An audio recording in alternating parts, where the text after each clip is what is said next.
Came out the mud, now we map out the star. Hands on the wheel, got my life in the car. Up and down roads, they said ain't for me. Now I run routes like a wide body Jeep. Selling work on the trunk, I was freezing at lights. Eating chips for dinner, counting quarters at night. Now it's bags in the back, got them strapped to the seats. Every mile one prayer, one now police. State line after state line, I was chasing a shot. Every mile marker felt like a ticking clock. Hit a rest stop shower just to rinse off the pain. Then I double that flip, did it all again. Highway to the million, I'm leveled it. Turn that stress into stone, then I built with it. From a stash in the door to a safe in the crib. I was driving for my life, now I'm flying to live. Yeah. Highway to the million. Yo, it's your boy DZ, man. You already know it's not about the setback. It's about the get back. I want to appreciate everyone that's became a member, that subscribed to the channel, and that watches the channel. I appreciate y'all. If you haven't already, hit that notification bell. Hit the notification bell so you can be notified every time we go live. I appreciate all y'all that rock with me, and I hope y'all continue to rock with me. What's poppin', fam? Make sure you smash that like button as soon as you come in the building. Y'all already know what it is, man. It's your boy DZ. And we with a early morning, late night for some show. And we gonna get it popping, you know. I appreciate y'all, everybody that in the building holding it down. Y'all know your boy DZ was coming. Y'all know he was coming. Y'all know I'm OT trying to get my life right early in the morning. You know, I'm like, I don't mean no harm. Shout out to all y'all, though, that be rocking with your boy, man. Yeah. But we got to go in. Y'all know we got to go in. We got to break down the lies. We got to break down the lies. Yeah. And also, let me know in the comments, though, the early morning, you know, this time right here, how y'all feel about this time going live? Is this a good time for us to go live? Just keeping it a buck, you know, or do y'all like going live at another time? Yeah, let your boy know. Yes, sir. All right, man, so we know Wicked100 been running around campaigning and, you know, acting like he talked to Meech, and, you know, now he going at Cuffy straight up, you know. But we know he hasn't talked to Meech. You know what I'm saying? Wicked100 want to put it out there like he talked to Meech, you know. We all got to remember, though, right? Wicked100 makes fake paperwork. This is what he do, right? He make fake paperwork. He creates fake scenarios. You know, everything that he does is to manipulate and cause an illusion. This is what he do, you know, make you think this and that. Everything that he talks about is a lie. You got to remember that, you know. But, you know, sometimes he's able to convince people of certain things and make them think that it's real, straight up. But it's a lie. You know what I'm saying? And I'm going to tell you like this, right? For all the people that don't understand. And I'm going to keep it a buck. This is for those who don't understand, right? When Meech was out, right, before he got the 30-piece McNugget, right, He wasn't even talking to his own brother on the phone like that. And this is his brother. These niggas make millions together. He know his brother talk too much on the phone, and he wouldn't even talk to his own brother like that. It's why I want people to think and really analyze and understand it, right? You know, why would he talk to a nigga that he knows is solving cold cases on the phone? Hold up. You got to remember, right? When a person is a certain way, that shit don't go away when they have adapted to, you know, operate in a certain way, regardless if they in the street or not. You know, I ain't in the street no more. Straight up. But I understand how to operate. I still deal with YouTube. I still deal with people as if I was in the street. Straight up. I don't befriend niggas. Everybody can't get next to me. We not hanging out like that. I'm still operating the same exact way in my mentality that I had in the street. If that kept me safe in the street, just understand that outside of the street, that is going to make sure that I'm safe. Come on now, because it's still snakes, regardless if you in the street or not. Snakes everywhere. You got to trust the snake to bite you. Understand that, right? So, Wicked100 says he got the proof, right? That's what he said. He got the proof. Now, we all know. Let's just keep it a buck. This why niggas always got to understand, right? When somebody show you how they operate, you expect them to operate the same way. We all know that Wicked100 is going to record every single individual that he's talking to, especially when it's an individual that he wants to highlight something. It's programmed in him. You know what I'm saying? This is how he's programmed. And he done showed us with Loose Cannon. He's recorded Loose Cannon on several calls. You remember he said, man, I'm going to have everybody doing this, right? So why wouldn't he record Big Meech when though it's a serious situation that he's trying to highlight about Cuffy, about Meech? That would be the first thing he would do. And I'm going to tell you like this, right? I just got to keep this a buck. Wicked100 is not sparing nobody. He done told everybody he don't care about Cuffy. He don't care about Big Meech. Why would he spare these individuals from putting it out there when he tells everybody he don't care about these niggas? Come on now. Furthermore, understand this, right? The street hustlers that got money in the street, moving work, Wicked100 despises them. Now he comes to them like a snake and act like everything's cool with him and, you know, he's their friend, but he come to him like a snake. Come on, now that's what he do, smiling. Whole time he got ill intentions. Niggas be forgetting that Wicked100 is gang task force. They forget this. You hear me? They forget that the boy is really, really putting them cases together. He locking them in. They forget that. See, it's Deezy though, man. This why I'm glad, you know, I am who I am, right? I don't smoke, I don't drink, right?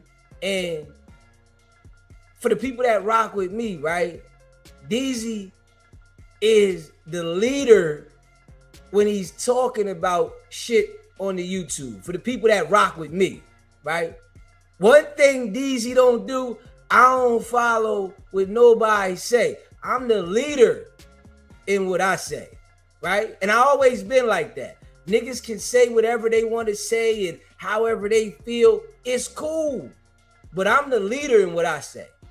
You feel what I'm saying? I'm not the guy that listens to this person here and that person and follow what they say. This is why DZ established SBGB TV, so that I can be the leader in what I speak about, not the follower, right? This is what I do. You know what I'm saying? So trust your leader in certain situations, right? A nigga that's going to provide you in detail to have the understanding, whereas though my mind don't get manipulated. You understand this, right? This is how I was able to operate in the streets. Straight up. When I look at a joker, if I say he them people, he them people. You hear me? Oh, something ain't right. Niggas got certain ways about them that when they operate, they show you who they are. Especially the niggas that want to be in tune with everybody, right? That want to be around everybody. You know, you got to watch those individuals. They want to be in tune with everybody. They want to be a part of this. They want to be a part of that. You pay attention to DZ, right? DZ don't want to be a part of nothing with nobody got going on. You know, niggas that hit me up and say, DZ, you need to collab with this person. I'm not like that. You hear me? I'm not the nigga that's looking to collab with this person, that person. No. I'm going to move it one piece at a time. I'm cool with moving at my own pace and moving it one piece at a time. I ain't the nigga that want to be with this person and that person and link up with this. No. I'm not that type of individual. Now, there's niggas out here like it, and I ain't got nothing against them. That's their choice. I'm not in a rush to do this. I never been. I always been the nigga that want to be stable in doing what I do and elevate so that the shit lasts longer. This is why I always last. When I was out there in the street, I seen many niggas go down. Many. Nigga rush. They want to hurry up and get a whole bunch of shit. And the next thing you know, the feds grab them. Not me. No, I'm sitting back. I'm moving at my own pace. Now, when they done rushed and got all the way here, the feds done got them. And all I'm doing is this. While they rushed and the feds wipe them the fuck out. See, I have a different mentality. You understand what I'm saying? And I'm not like other people. Straight up, I'm just being real. You know, I'm not like other people. And I know this about myself. And I appreciate, you know, the Lord blessing a nigga with those instincts. I appreciate that. You know, understanding from experience, knowing that people are snakes. You show me you a snake, that's all I need. You know, some niggas will see niggas as snakes and they still want to gravitate next to the nigga and say, he not gonna snake me. She not gonna snake me. I'm smarter than allowing them to snake me, but I'll still go around them. Not me. Nigga, when I see who you are, I understand who you are. That's who you are. Straight up. And I don't care about getting next to you for whatever reason so that you can snake me. You know, now, when it comes to people, understand I got a lot of experience. You hear me?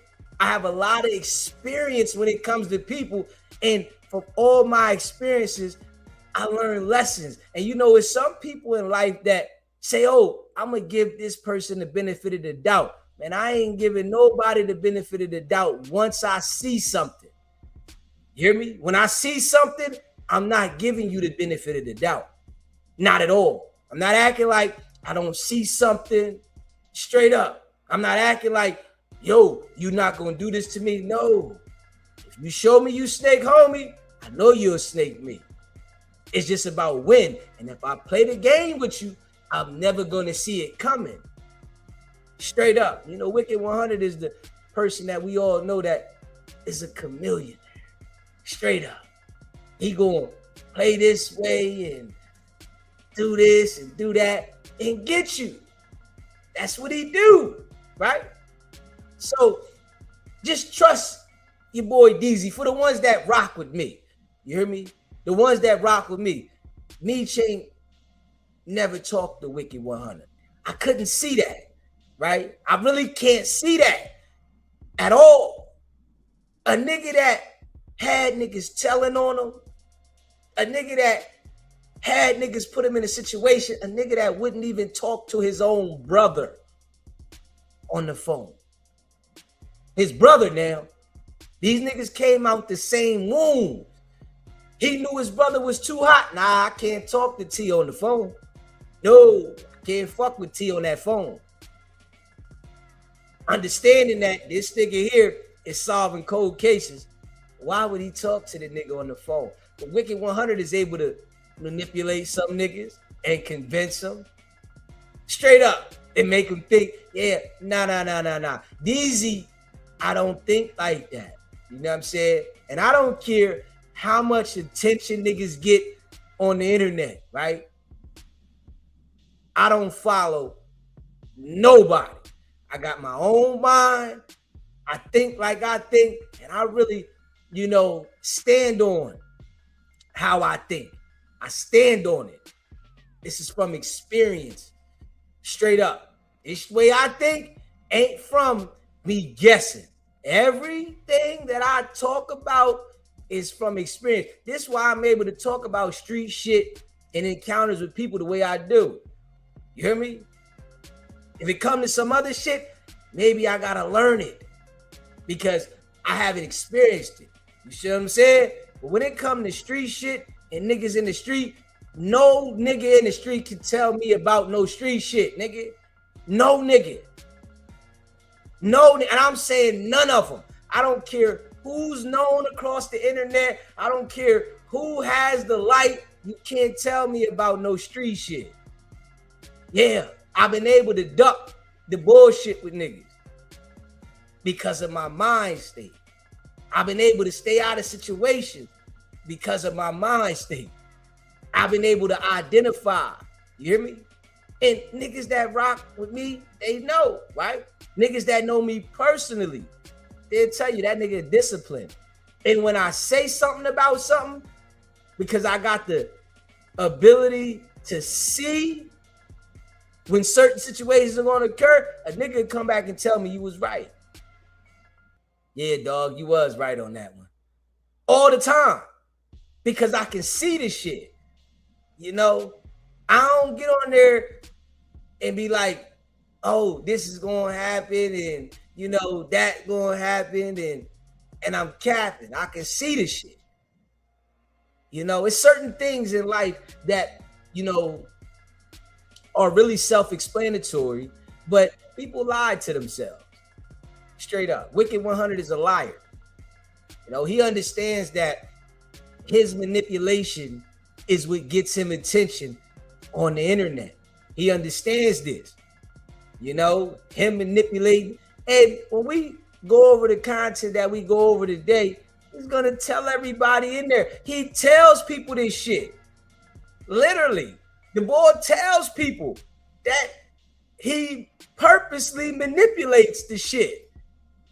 And the nigga will say this shit, and then the nigga will turn around and still believe something he say. I don't believe nothing the nigga say.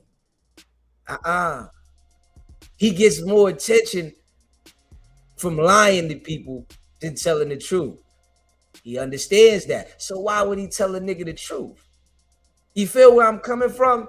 Smash that like button. You just came in the building. Hit the like button. Hit that subscribe button.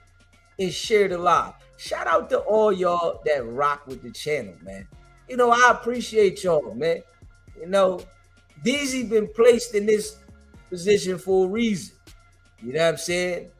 Y'all know the way that I definitely detail Wicked 100 is accurate. You can't say that up until this date, the way that I detail Wicked 100 isn't accurate.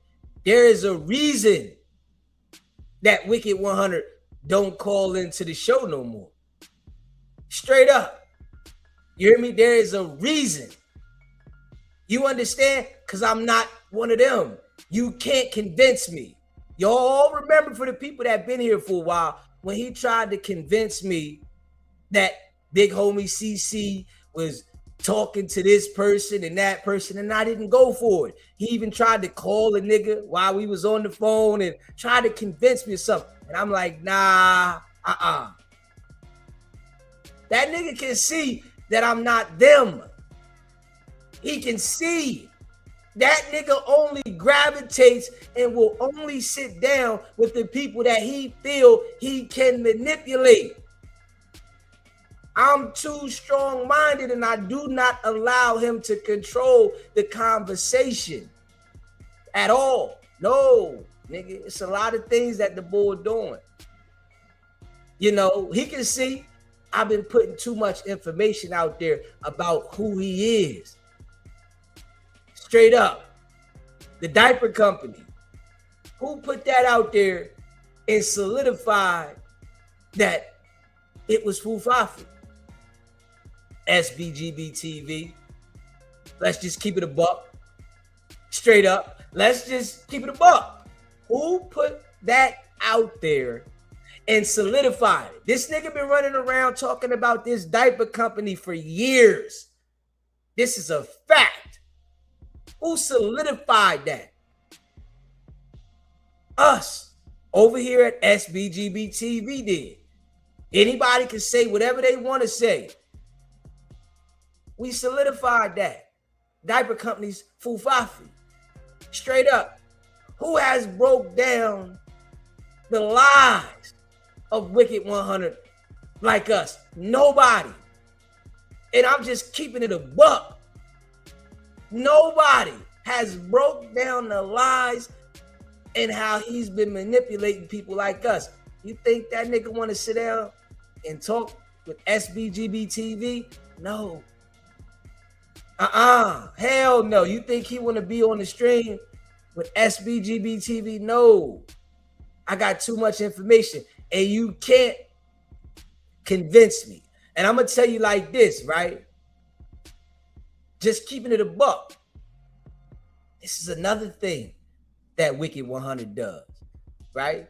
Just because I'm good at this shit, you know, shout out to all y'all that rock with the channel, man. Smash that like button and hit that subscribe button just because I'm good at this, right? So, see, I don't rock with niggas like that, right? Just keeping it a buck. It's another thing that Wicked100 do. Just keeping it a buck. Gotta keep it a buck. Wicked100 to see who you don't like. Who you really don't like. And he will play on that. You hear me? Straight up. Just keeping it a buck. He'll see who you don't like. So if it's a certain individual that you don't like, he will play in that direction so that you'll be able to feel where he's coming from because you don't like this individual. This is the game now. He knows, oh, you don't like such and such. All right, watch how I do this. Yeah. He'll start the fires between certain niggas and sit back knowing that he'll make them beef and then sit back acting like he ain't got nothing to do with this shit. Come on now. See, I'm smarter than that.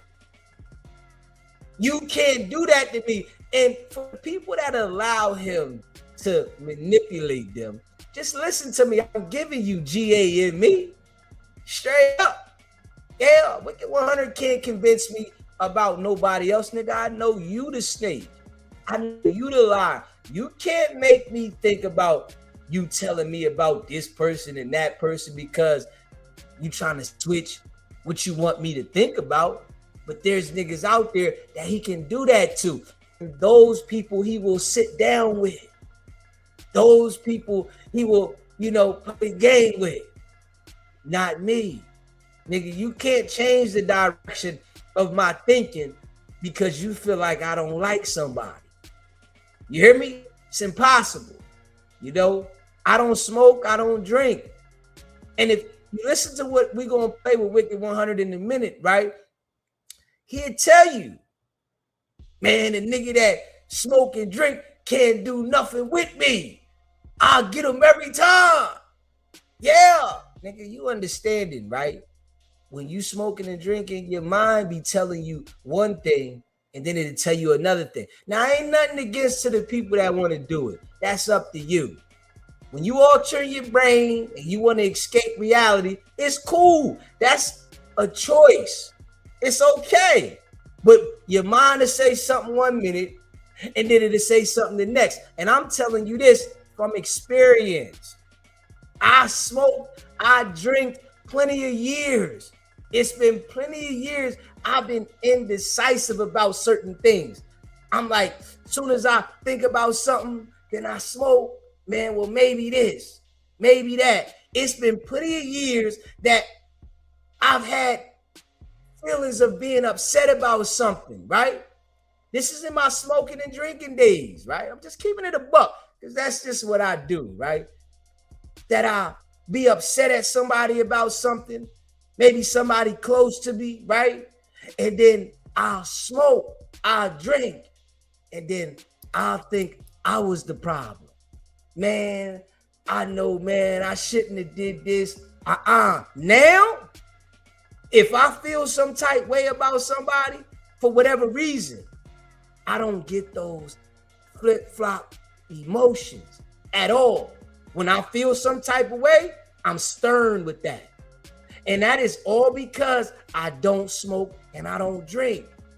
When you smoke and you drink, it relaxes certain things and certain feelings in your body at certain time when you might really feel some type of way about certain people. This is how life go. Now, I want to tell people some things just because I keep it a buck. It's some people that be in denial because they smoke and they drink. That's a personal thing that you like to do, and it's cool. Nothing against that. I'm just giving you GAME. You hear me? When I feel some type way about something, I stand on it because I don't smoke and I don't drink. This is a fact. I can remember the days when I was, indecisive and I'm like, man, nah, maybe this. It ain't no maybe nothing. When I see something and I observe something today, that's what it is. It ain't no, well, I'm going to give you this and I'm going to give you that. Nah. When you alter your mind at certain times, and that's a choice. That's what you want to do. It's cool. But it's only natural for your brain to do that because you're altering your mind. Everybody don't understand that. And I understand everybody don't understand that, but I'm here to enlighten people that are willing to listen. This is a fact. Wicked 100 plays on people straight up. You can't play on me. This is a fact because of the way I think, because how I stand on what I stand on. I know who boy is. I know what he is. I know what he's doing. I know boy is working. Ain't no maybe and ain't no he didn't do this. No, I know the boy working. I know he lining shit up. I know this. I can see it. I know he gets on these platforms and highlights information that is detailed for the authorities. That's what he do. Yeah. And there's still some niggas that be manipulated and don't understand exactly what he doing. I do. Yeah. I see what he doing. I know who he is. He couldn't convince me of anything else. Smash that like button. You just came in the building. Hit the like button. Hit that subscribe button and share the live. Shout out to all y'all that be rocking with the channel, man. Y'all know, man, I really appreciate y'all. You hear me? That's a fact. Y'all keep a nigga going. Straight up. Y'all keep a nigga going. The real ones gravitate and rock with DZ, right? The Fufafi people, straight up, they can't convince me. You hear me? The Fufafi people can't convince me. Just keeping it a buck.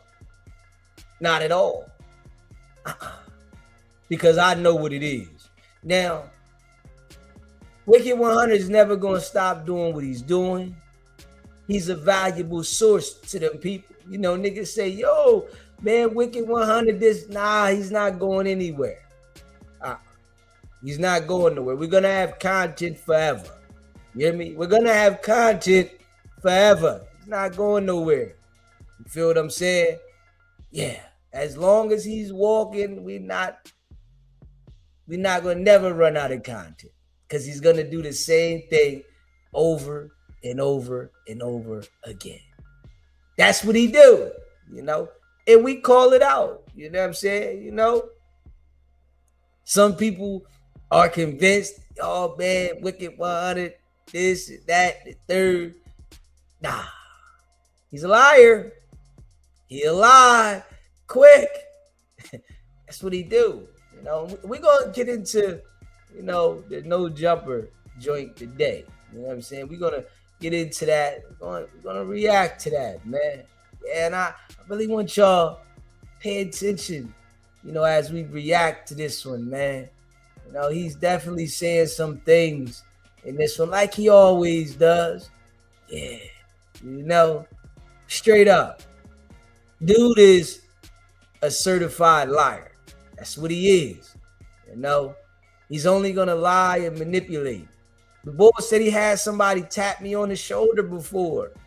Come on now. What he said? Well, I had somebody tap him on the shoulder. Tap who on the shoulder?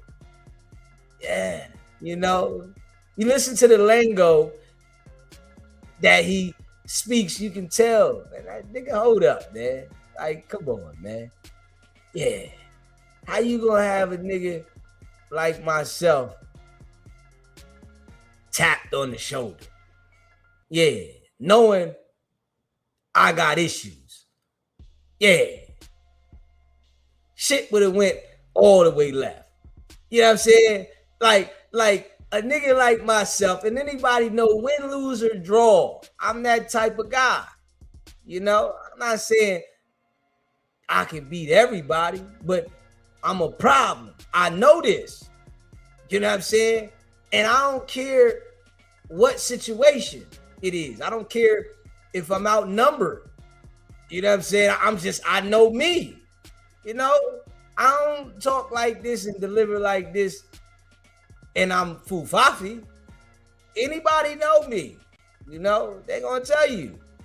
You know what I'm saying? Win, lose, or draw, I'm a problem. And I'm gonna go in the building. I'm gonna go around the area by myself. Straight up. You know, because first and foremost, I have respect for people. You know what I'm saying? When I go around people, when I'm outside and I encounter people, I have a great deal of respect for people. You hear me? Because I expect people to have respect for me. So I respect others. I say please, I say thank you, excuse me, how you doing? I'm that type of person. But instantly, I can adapt to whatever situation we in. That's just me. You hear me? If you cock your neck, if you talk slick, instantly, I can be what you want me to be. Straight up. That's just my style. You know, and I'm an honest type of guy. That's the thing about me. You know, everybody's not honest. You know? Yeah, just keeping it a buck. Shout out to all y'all that rock with the channel, man. Smash that like button, hit that subscribe button. Just keeping it a buck. You know, Wicked100 be fooling niggas. He really got some people thinking that he talked to Meech. That nigga ain't talk to Meech.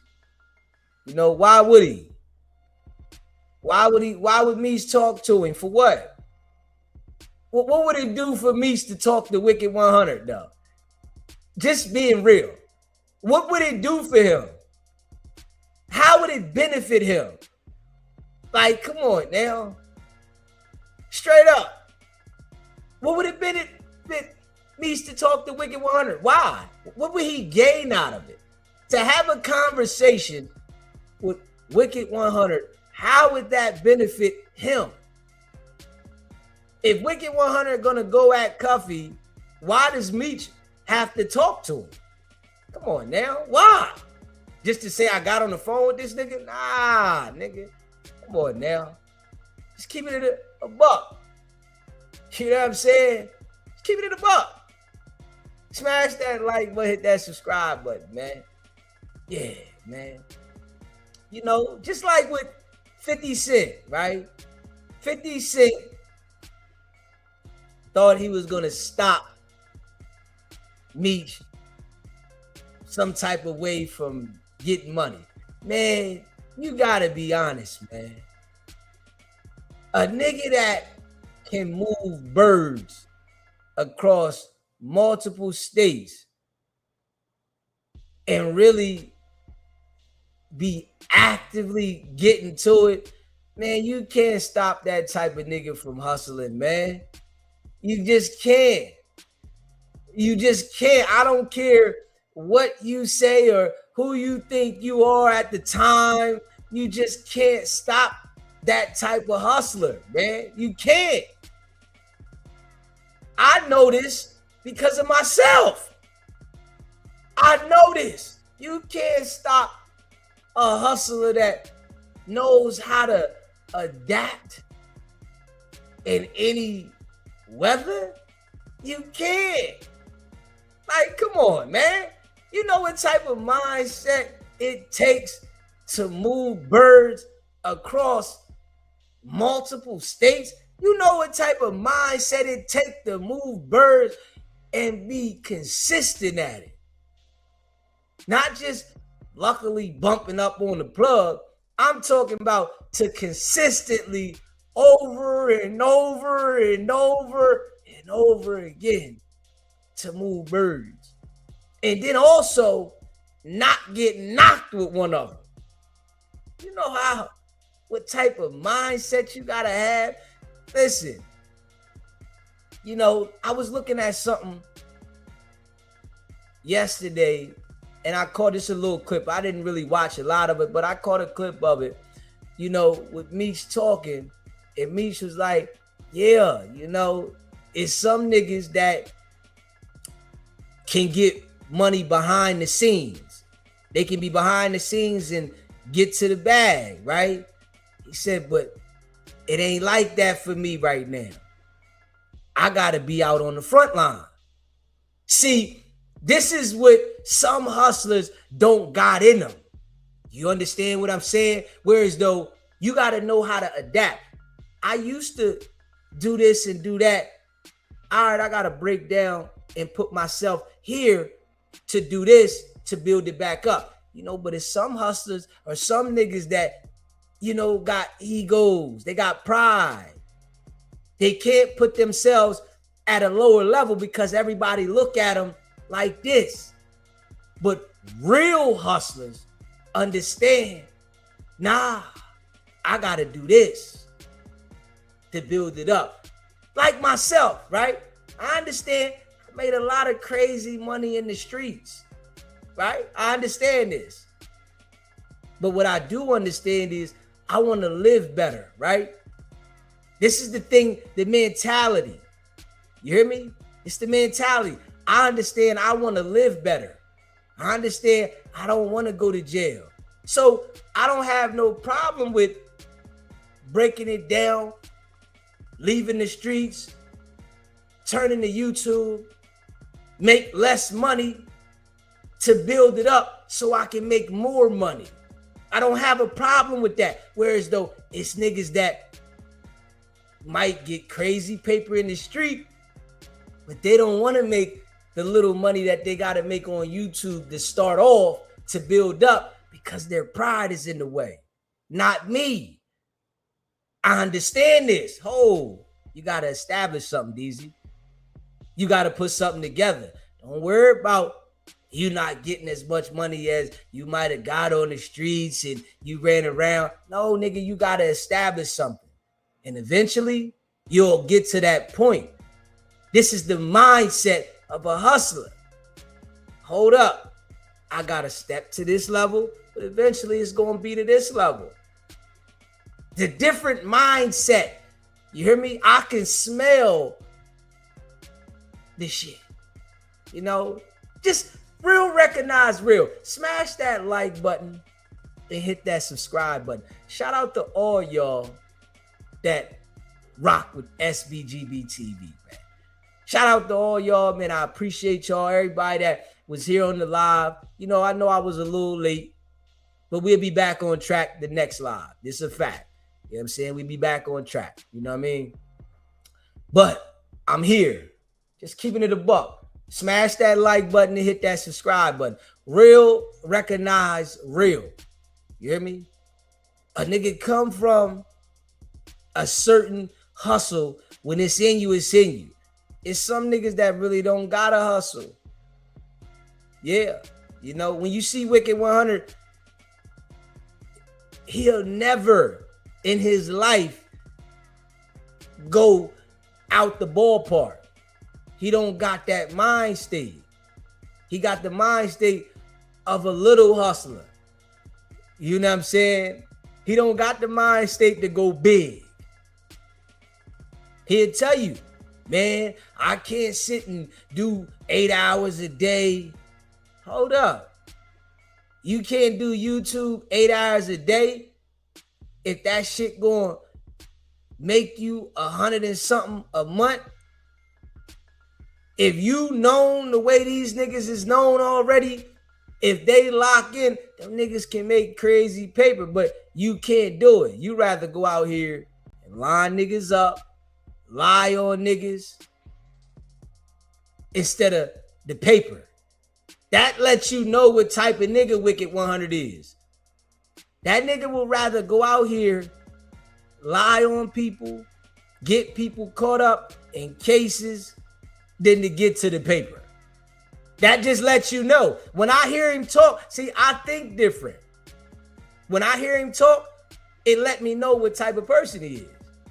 Yeah, oh, I can't sit down, I can't do it. Of course, because you're not a hustler, nigga. I can stand out on the block for 10, 12 hours and may not make a lot of paper. Because I know eventually when I stand out on the block for 10, 12 hours, it's going to go stupid. See, I understand that. He doesn't have that mentality. And, you know, only hustler niggas can understand that. But when he's talking to the people that he talked to, they don't understand what the hell he's saying. I do. Smash that like button and hit that subscribe button. Just keeping it a buck. You know, different mentality. I could do this shit for hours and hours because I see the direction that it's gonna go. Straight up. With a nigga running around and, you know, coming from the bottom and the goal is to get a whole thing. That's the goal, right? You know, niggas in the street, when you running around the street, if you a hustler out there, you a hustler. The goal is to get a whole thing. Nigga, that's the goal. How can I get a whole one, nigga? A nigga that got that mentality that I'm going to get me a whole one, nigga, under any means necessary, I'm going to grind to get me a whole one, they going to get a whole one. You know, it's a format. If you coming from the ground to get a whole one, not somebody giving it to you. If you coming from the ground, straight up, you know, it's a certain format and everybody don't understand that. You know, if you hustling out in the street, right, for you to get to a whole one, right, you have to reinvest everything. You know, they got some niggas that want to put something in the stash. Nah, they get all right with getting the dot. They all right with getting the Nina Ross. You hear me? They all right with that. They keep getting the Nina. Put a couple eyes up. No, nigga. You got to go from a dot. If you can get 6.5, 7 of them things next time, go to that. Next time, get a 9. If you can get 3 dots, get 3 dots. Go all the way in every single time. This how you get to a whole thing. Niggas don't understand that. Put the overdrive in to get to the whole thing. Not sit there and say, oh, I'm going to put this stack up here. No. Nigga, you not to the point where you can put a stack here. Nigga, you need to be grinding around the clock and you need to go all the way in every time so that you can reach the whole thing. Niggas don't understand that though. They don't have that mentality. Just keeping it a buck. Smash that like button and hit that subscribe button. You know, Deezy a different type of nigga. Just keeping it a buck. I'm different. I know this. This is why I rock Dolo. You hear me? I don't need a nigga to hold my hand to lead me to the money. This is a fact. You know, it's some niggas, they need a person to hold their hand to lead them to the money. Yeah.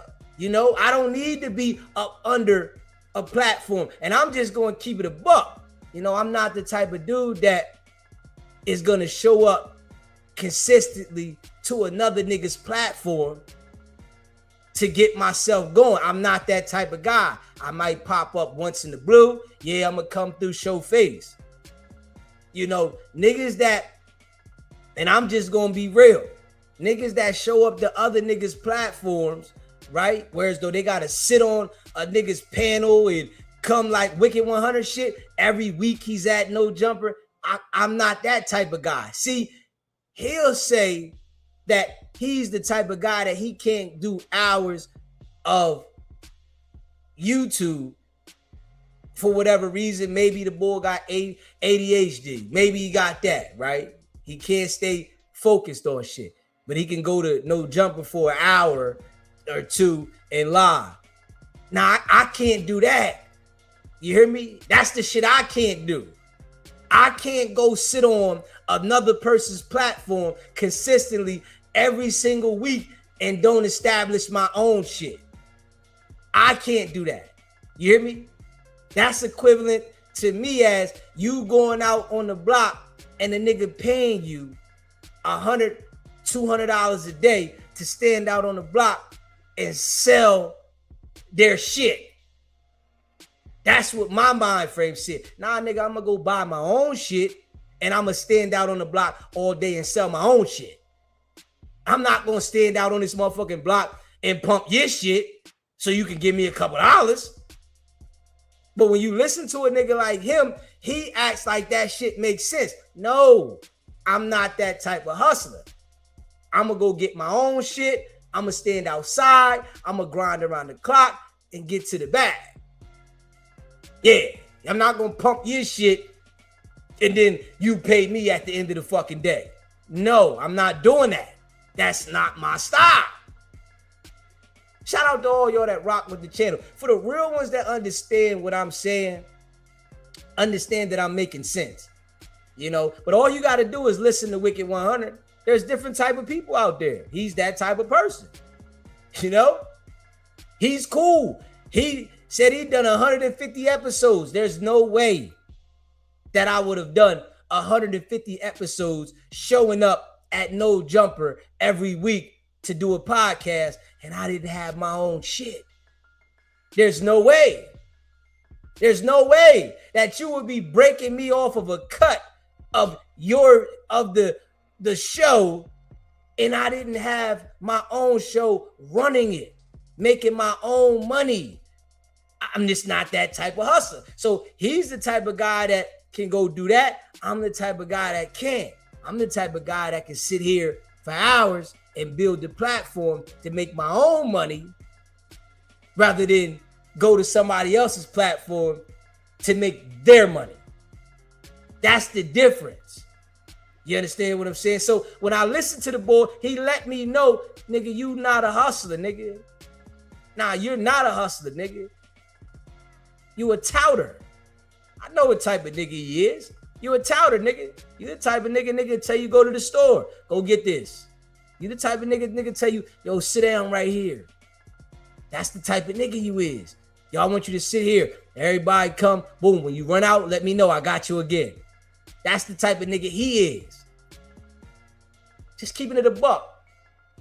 Smash that like button and hit that subscribe button. Shout out to all y'all that rock with the channel. You know, hey, listen, and I'm just keeping it a buck. It's a fact. I'm just keeping it a buck. You know, I'm not that type of hustler. You know, I ain't the type of dude, right, that's going to kiss a nigga's ass to get some paper. I'm just not that type of guy. When you see him and Charleston White, those are the type of guys they are. I don't care how rich Aiden Ross and how rich these are. I'm not, listen, I know I'm going to go get my own paper. I'm not the type of guy that's going to kiss a nigga's ass for some money. Nah. When you a real hustler, you're not going to do that. And, you know, some people say that Meech should have, you know, bowed down to 50 when he got out of jail. No. Nigga, that's the type of nigga that's got to go kiss another nigga's ass for the paper. Meech see that literally I can make my own paper streaming. I just got to build this shit up, and I'm already known. I'm known already. Nigga, that right there is a major, major win. A nigga already well known, and all you got to do is put it together. Hold up. I'm known already. The people that rock with Deezy wasn't known. I'm willing to jump into the game. Nobody know me. I was willing to jump into this game and nobody know who I am and put the work in so that a nigga can be known. That's a fucking hustler. Nigga, this is a hustler. Nobody knew who the fuck I am. I'm willing to jump into this game to get people to know me without nobody knowing. Nigga, that's like pulling up outside after you see all the homies outside and they already got the clientele established. And you like, fuck it. I'm gonna come outside and get some money too. Everybody running by you. You can't get a sale to save your life. Everybody's running by you. And then eventually, somebody stop. Woo! Yeah. My man got fired. Yeah, he got fired. That's what's going to happen. See, nigga don't understand that. I'm willing to go sit outside on the block and everybody run by me and I don't make $1 until I get the first sale. And now people know who I am because the word of mouth. Yeah, that dude got fired. Whereas though, it's some niggas, they not willing to do that. They need a nigga to say, yo, man, this my man's right here. Here, get something from him. Get him, get him. No, I don't need that. I'm willing to say, yo, and miss a whole bunch of people till I catch somebody. And I'm like, yo, and you know what I'm going to do? I'm going to make sure that I got a fucking one. You hear me? I'm going to make sure that I got the best shit on the fucking block. So when the motherfucker run by me all them times, and then they do get it, and the buzzer go off, bing! When they pop this shit, now they know, God damn, I've been running by you the whole fucking time. And you really got the shit. God damn. That's the type of hustler I am. So I was willing to sit on these lives and talk to myself for hours until somebody was ready to buy the shit. That's what a hustler do. Whereas though niggas like Wicked100 to say, man, you ain't got nobody watching you. You ain't got nobody. You ain't nobody, da. Nah, you willing to go over there and kiss a nigga's ass for people to know you. That's the difference. You willing to be talked to like you sweet nuts for people to know you. I ain't willing to do that. We different type of people. I want to establish my own shit. You hear me? We different type of people. And this is just me keeping it a buck, you know, because I keep it a buck. Some people might not be able to relate to what I'm saying, and that's understandable. You might not come from a hustler's mentality. It's cool. Your family might not be hustlers. It's cool. It might not be in your DNA. It's cool. I'm just that type of hustler. I'm going to go get it. This is a fact. You hear me? Just keeping it a buck. And I already understand no matter what type of hate is thrown in my way, right? You can't stop it, you know? And I already started something. So no matter how much hate get thrown in the way, whether they share their lives or whether they hit the like button, whatever, I'm still going to grind. That's just me, keeping it a buck, you know? Whether he hate on the platform, he try to do this and do that, and I'm still going to grind. That's because I'm a hustler, you know? But the nigga know he can't do nothing with me. He know that. That nigga know he can't do nothing with me. My conversation is too strong. You hear me? I ain't talking about no politics. I don't care about no politics. Straight up. You hear me? I rock with the people that rock with me, but I don't care about no niggas. If you rock with me, I rock with you. The moment you don't rock with me, it's fuck you. You hear me? That's the type of person I am. You know, some niggas, they want people to accept them, so they willing to do whatever to please this. And nigga, the moment you don't rock with me, I don't give a fuck how much I know you. I don't care how you're related to me. I don't care none of that shit. The moment, nigga, the moment, I don't give a fuck how long you supported me. The moment you don't rock with me, nigga, it's fuck you. That's my mentality. And I'm just keeping it a buck. If you rock with me, I rock with you. This is just facts. You hear me? If you rock with me, I rock with you hard body. But the moment you get foo-fafi, nigga, it's fuck you. And I don't care if we was cool or what. You hear me? You know, some people got a problem with letting go of relationships, cutting ties. I don't. You hear me? I don't. Not at all, nigga. I love me. You hear me? I love me. I ain't got no problem with cutting you the fuck off. And don't care how you related to me, how you know me. You hear me? I don't give a fuck if you come from out my nutsack. This is a fact. You hear me? I don't care about that shit, nigga. I love me. It's some people that don't know themselves and don't love themselves. So they searching for other people to fill that void. I love me. This is a fact. I love me first and foremost. This is a fact. It's some people, they looking for love. They want somebody to accept them. Nah, nigga. I can sit by myself around the clock and be happy. Nigga, I did 3 years in a jail cell. You hear me? I did 3 years in a jail cell. It gave me the understanding that when you in a situation, everybody gonna disappear. You hear me? It gave me that understanding. And what I didn't do, what some niggas do, they get out of jail and forget that. Nigga, I never forgot that when I got out of jail. You hear me?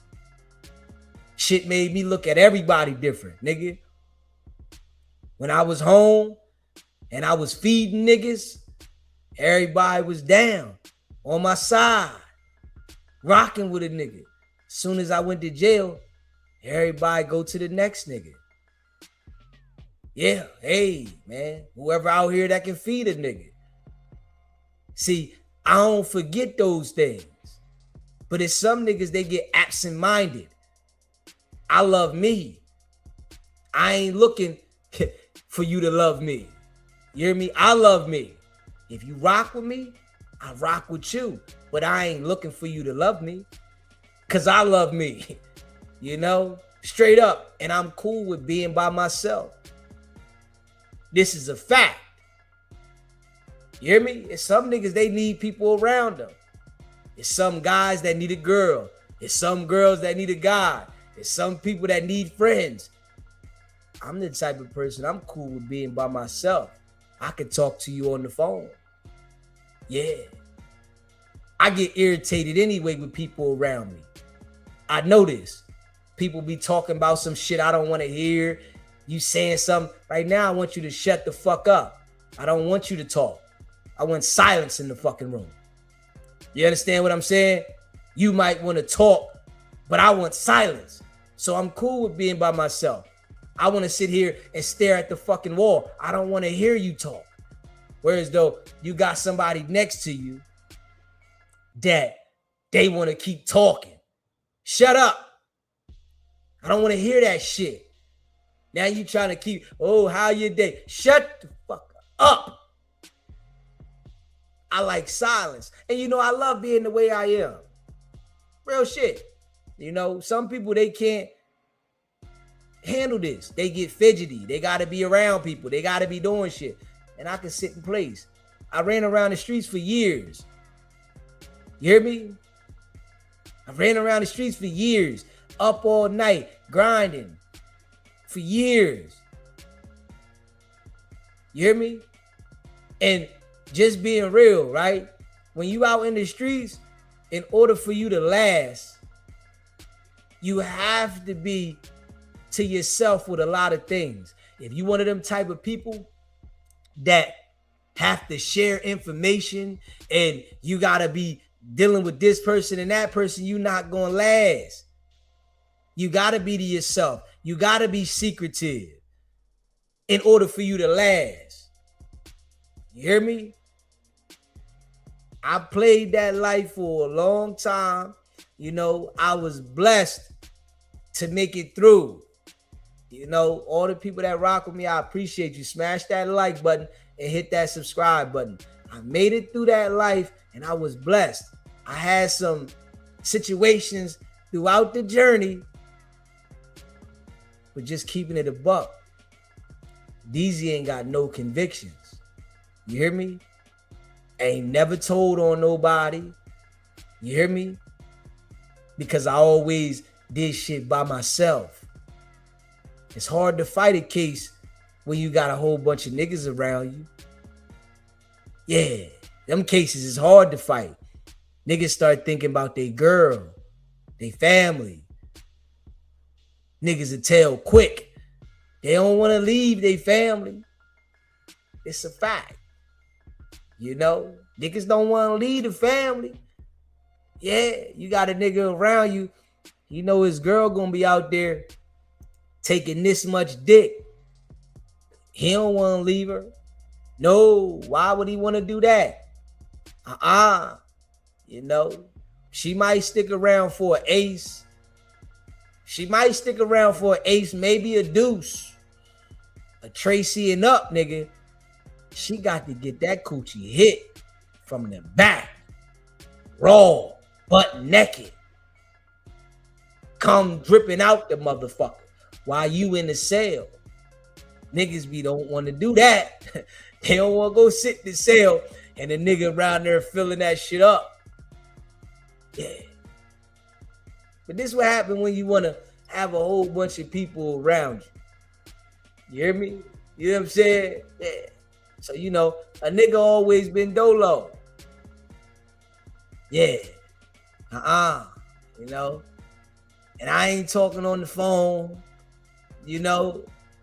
Shit that got me through that. You know? Nah, we ain't talking on the phone. Not at all. You know? We not doing that. Yeah. Shout out to all y'all, man. You know, DZ be, you know, talking about shit that I've been through. And You know, I be giving game, real shit. Yeah, I be giving game. Yeah, you know, for the ones that wanna, you know, take what I'm saying and understand it. You know, for the people that don't, hey, it might not be for you. You know what I'm saying? Real shit. You know, but I'm giving GA and me. This all experience. This shit ain't no fool fafi shit. This is all experience. You know, nigga blessed. And like I say, I'm happy. I ain't gonna lie. You know, I ain't know this type of shit was gonna be for me. But I just know I got a lot of experience. I got a lot of shit that I've been through. So I didn't know me talking on the internet was gonna be for me. Didn't know this shit, you know. The shit I come from, niggas scared to do this shit, you know, because, you know, a nigga be actively out there. Yeah.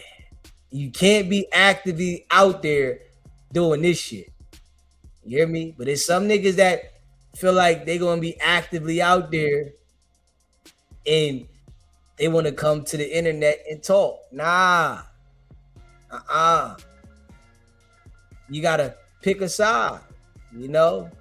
You gotta choose.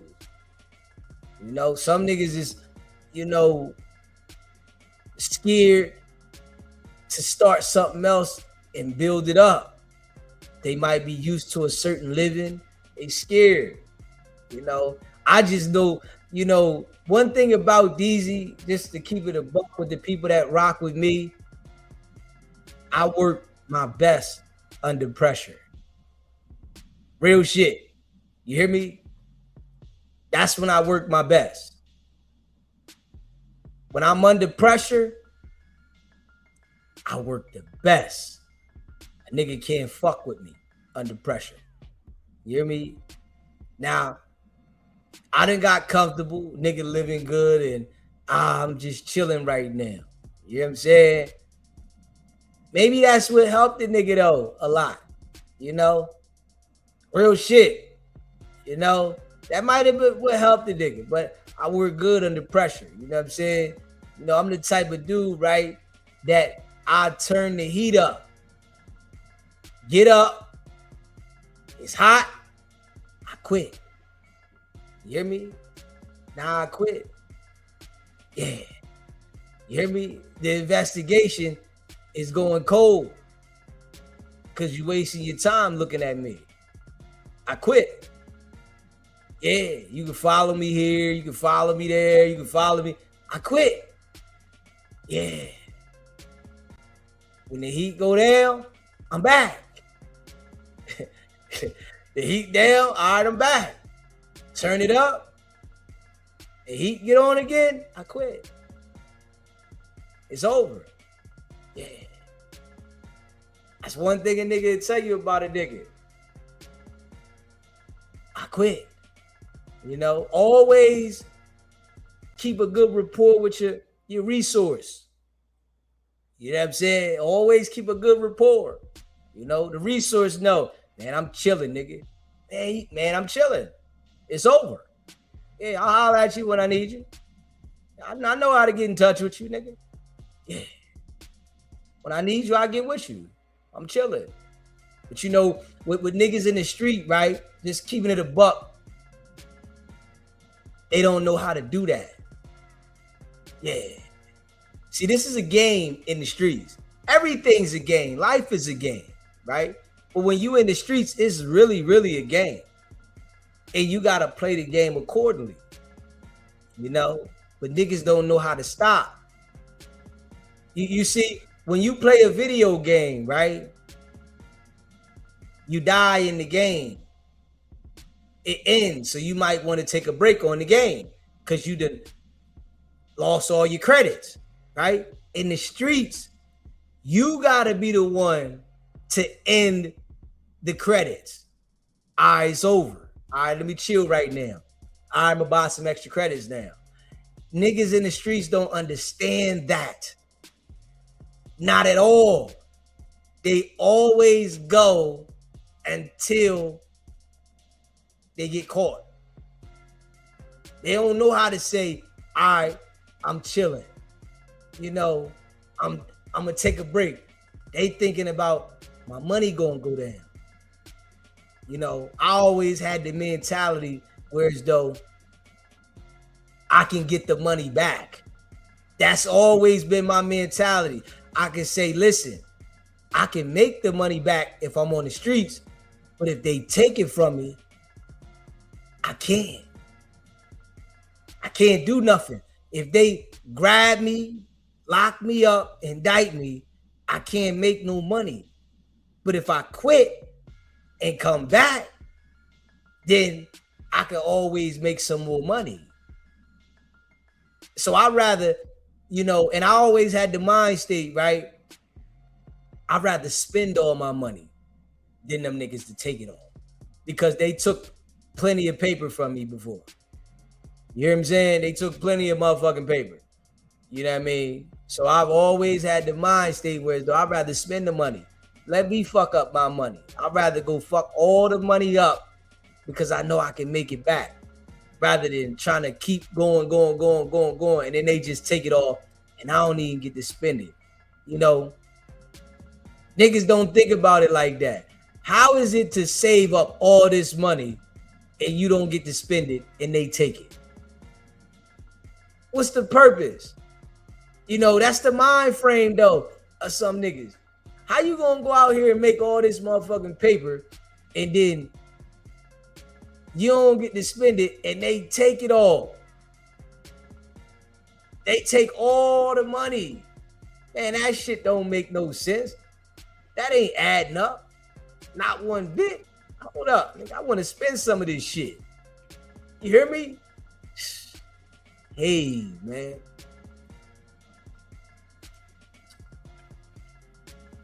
A nigga blessed. You hear me? I ain't even gonna hold you. I'm blessed. You know, I'm blessed with knowledge, wisdom, and the ability to think for myself. You know what I'm saying? I know who Wicked100 is. I know exactly who he is. You know what I'm saying?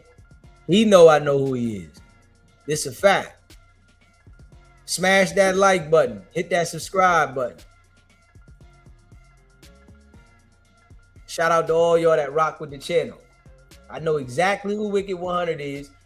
He know I know who he is. Yeah. Straight up. You know, I'm putting the information out there for what it is. You know what I mean? You got some niggas, they get lost and act like they don't know who he is and maybe this. Now I know exactly who he is. Exactly. Exactly, nigga. Yeah. I would never deal with nobody like him out there in the street. Nah, hell no. You show me who you are. Oh, okay, that's it. Okay, all right. Yeah. Shit, wow. Smash that like button, hit that subscribe button, man. We about to get into this joint, you know. Shout out to all y'all, man, that rock with the channel. I appreciate y'all, man. You know, listen, man, we just grinding. You know, we just grinding. We just being consistent, you know. And to all the ones that been rocking with DZ from the jump, or as soon as you know, started listening and watching, you like, man, I rock with DZ. I appreciate y'all. So you flip-flop niggas that just watch just because a nigga be on, I appreciate you watching, but just know, nigga, I got the eye of a tiger. You hear me? Straight up. Yeah. Just keeping it a buck. I'm one of those type of people, nigga. Yeah. You know what I'm saying? Hit that like button and hit that subscribe button, man. Shout out to all y'all that be rocking with the channel, man. Yeah. I know I'm too real for YouTube. I know I am, but I'm just going to continue to be me. I ain't got to be Fufafi. I'm not looking at trying to overnight go to the moon. Nah, nigga, I know it's going to put this work in. You know what I mean? I'm going to put this work in. You know, this shit gonna sell itself. Long as it's A1. You hear me? Long as it's A1, it's gonna sell itself. That's a fact. Shout out to all y'all, man. We're gonna check this joint out with Wicked100, and we're gonna react to him and Adam. You know, Wicked100 still on the show after all this shit we seen. It's almost been 2 years since they jumped on Jay Reed and Marciano, and Wicked100 still on the show. Dude was named suspect number 4, and he's still on the show. You know what I'm saying? And people still call this nigga to ask some shit. And it's almost been 2 years. In a few months, it'll be 2 whole years since Jay Reed and Marciano was beat bad. And look who's still sitting there. Yeah. Come on, man. Come on, man. Come on, man. Come on, man. You don't know who this is? You don't know who this is? And you don't know? And you don't know? Yeah, he know I know though. Straight up. Yeah, without a doubt in my mind. Though. I have no doubts on what he is and who he is. None. Smash that like button, hit that subscribe button, man. Share this live, man. Shout out to all y'all, man. You know, DZ really appreciate all of y'all that be rocking with the channel, man. You know, this is a fact, man. I appreciate y'all, man. We grinding. Putting that work in. You know what I mean? Non-stop. And DZ ain't in competition with nobody. You hear me? Just doing my own thing. Yeah. Doing my own thing, man. Straight up. Doing my own thing. And I love it. This is a fact. And I love it, man. You know? And I love it, man. Let me see here. Yeah, we about to run this shit though. And I love it, man. Hit that like button. Share the live. You know, you just came in the building, man. That like button don't cost you nothing, man. You know, I know some people, they just don't want to hit that like button, but it don't cost you nothing, man. It's free. You feel what I'm saying? Real shit. We about to get into it, but the like button is free, man. Big facts.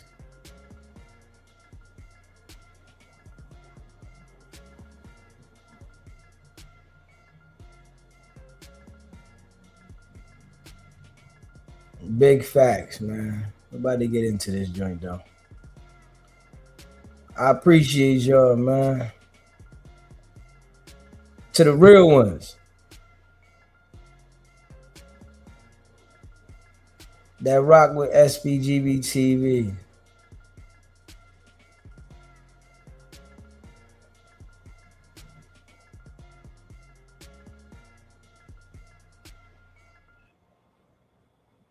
To the real ones. Let me see. We about to get into it though, y'all. Yeah. Let me just let me share this joint. Let me share this joint, you know what I'm saying? Real recognize real. Yeah, we go. Hey, listen. You know, after the show, we're gonna do we're gonna do a regular show today because I ain't got a bowl. You feel what I'm saying? So y'all know we're gonna do a regular show today, right? And after the show, we are going to a nigga gotta hit that highway. You know what I'm saying? I'm debating if I'm gonna go live on the highway or if I need some time, some me time. But you know, I got a nice ride. You know what I'm saying? We're gonna hit that highway though. You hear me? We're gonna hit that highway. You know what I mean? DZ gotta hit that highway. You know? Yeah. Shout out to all y'all, man, that rock with the channel. Let's get it, man. That like button, man. That subscribe button, that like button don't cost you nothing, man. Not at all, man. You know, if you a hater or not, still hit the like button, man. You know. I'm gonna give you game. You know, if you with the 100 side, hit that like button, man. It's gonna be all right, man. You know, your boss gonna be your boss, man. You know what I'm saying? But I'm gonna just tell you like this: your boss ain't a boss. Yeah, he a worker. Look at him. He up here, he working. He not a boss. He up here working, man. That's not a boss. You hear me? Your boss up here, he working, man. So understand that you look up to a worker. Yeah. You're not looking up to a boss. You're looking up to a worker. Man, what the fuck is y'all did? This y'all got an extra light in this motherfucker or something? That one. An extra light. Yeah, That why? was pointed to you. But why? You're a little darker than the last guy. Huh? You're darker than the last guy. You ain't Darker. been using that shit. That shit, we got it. always dark. Yeah, I was over. Nah, it's something else different. This You only a little darker than Bozo. It's something else, bro. I ain't fucking crazy. Something else. This motherfucking room is bright as a mother. Think it's bright today? Hell yeah. Something is going on a little different. Maybe your eyes are just open. Is this thing always here? Yeah. It does feel bright now. Bro, I'm telling you something. It always feels bright. Nah, I think because that motherfucker is directly on me. Did y'all move that or something? You just turned it to you. So Yeah, you're bro. offended that they had to light you more because But you're why black. though? We did 150 episodes without it. It's always done. 150 episodes. He proud to say that too. Yeah, he proud to say he did 150 episodes with Adam. And you still ain't got your own shit established. And you say you a boss? Come on, man. 150 episodes. Nigga been doing this for 3 years with Adam. And you ain't got your own shit established. Okay. All right. Okay. And you proud. Smash that like button, hit that subscribe button, man. I'll go back and show you. Huh? Yeah, back later. It's always light. Let's go. I ain't tripping. We live? Yeah, we Yeah, we live. We big live. This is bad. This is Oh. bad. Can I ask you something, Adam? Go crazy, my friend. I'm really trying to. Maybe it's insanity. If a person attacks your day, goes at you after you tried to help them, did a bunch of shit, and it's obviously they had a motive, an ulterior motive, and then they come back as if you cool, and then you really go to war with them. Well, Loose Cannon got his attorney calling me for help. Help on what? Talking, bro, the dude just called me. Now it's gonna come out. You know, I got the content. I don't know why he sent anything at me. Fuck you, dude. I don't fuck with you like that.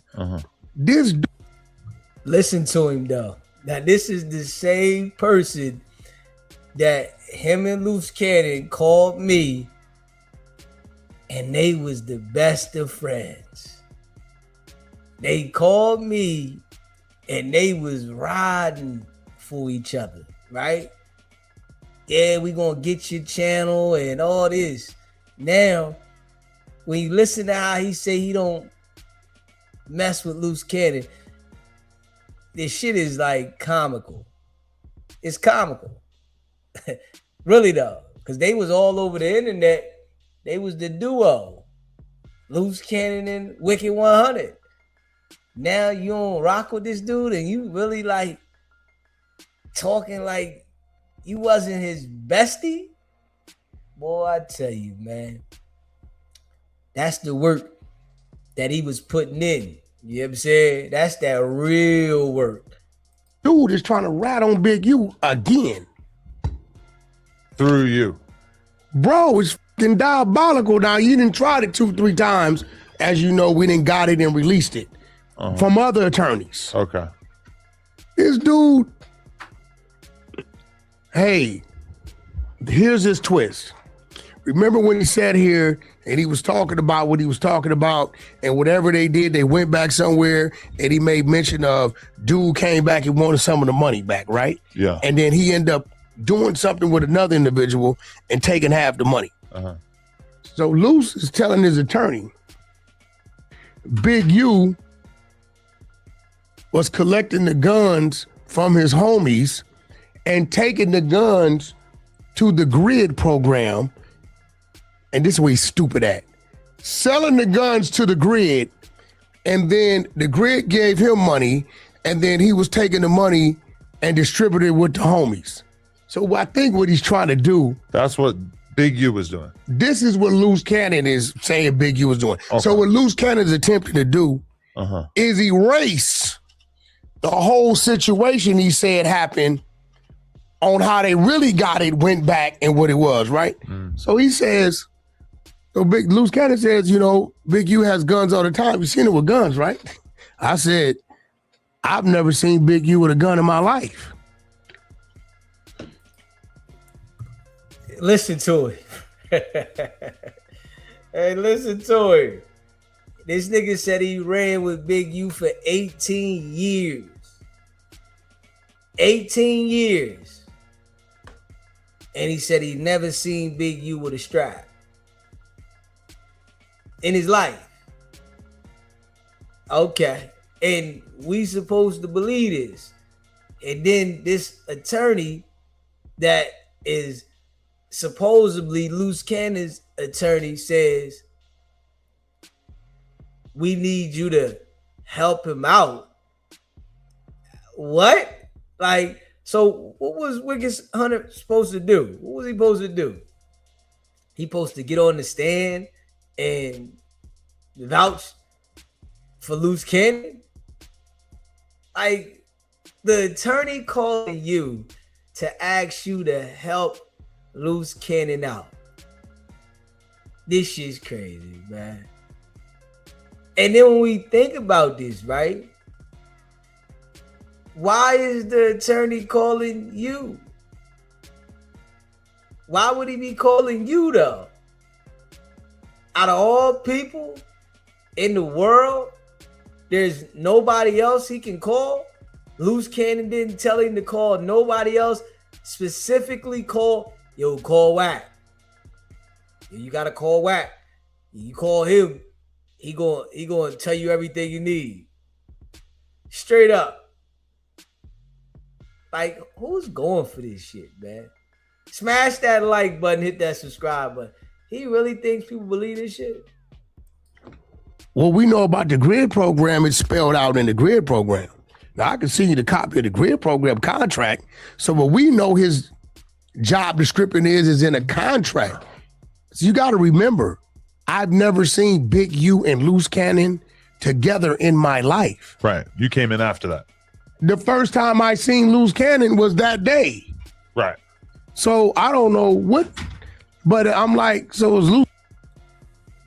Now listen to that, right? The dude said the first time of him ever seeing Loose Cannon was on No Jumper when he told all of that shit that's used against him in the RICO.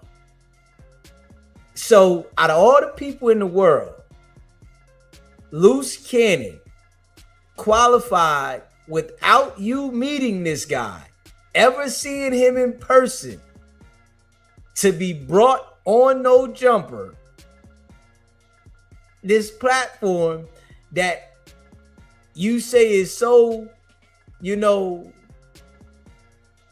for only the people that you want to put on there, you're telling everybody that Loose Cannon was that worthy to be on No Jumper, and you never seen him or you didn't know him, and you just said, I'm gonna put you on No Jumper. Like, come on, man. Does anybody believe that? Hold up, man. Yeah. Do you just say, all right, Loose Cannon, yeah, I'm gonna bring you on. Out of all the people that you know, you chose this individual. Nah, nobody's going for that Wicked 100, man.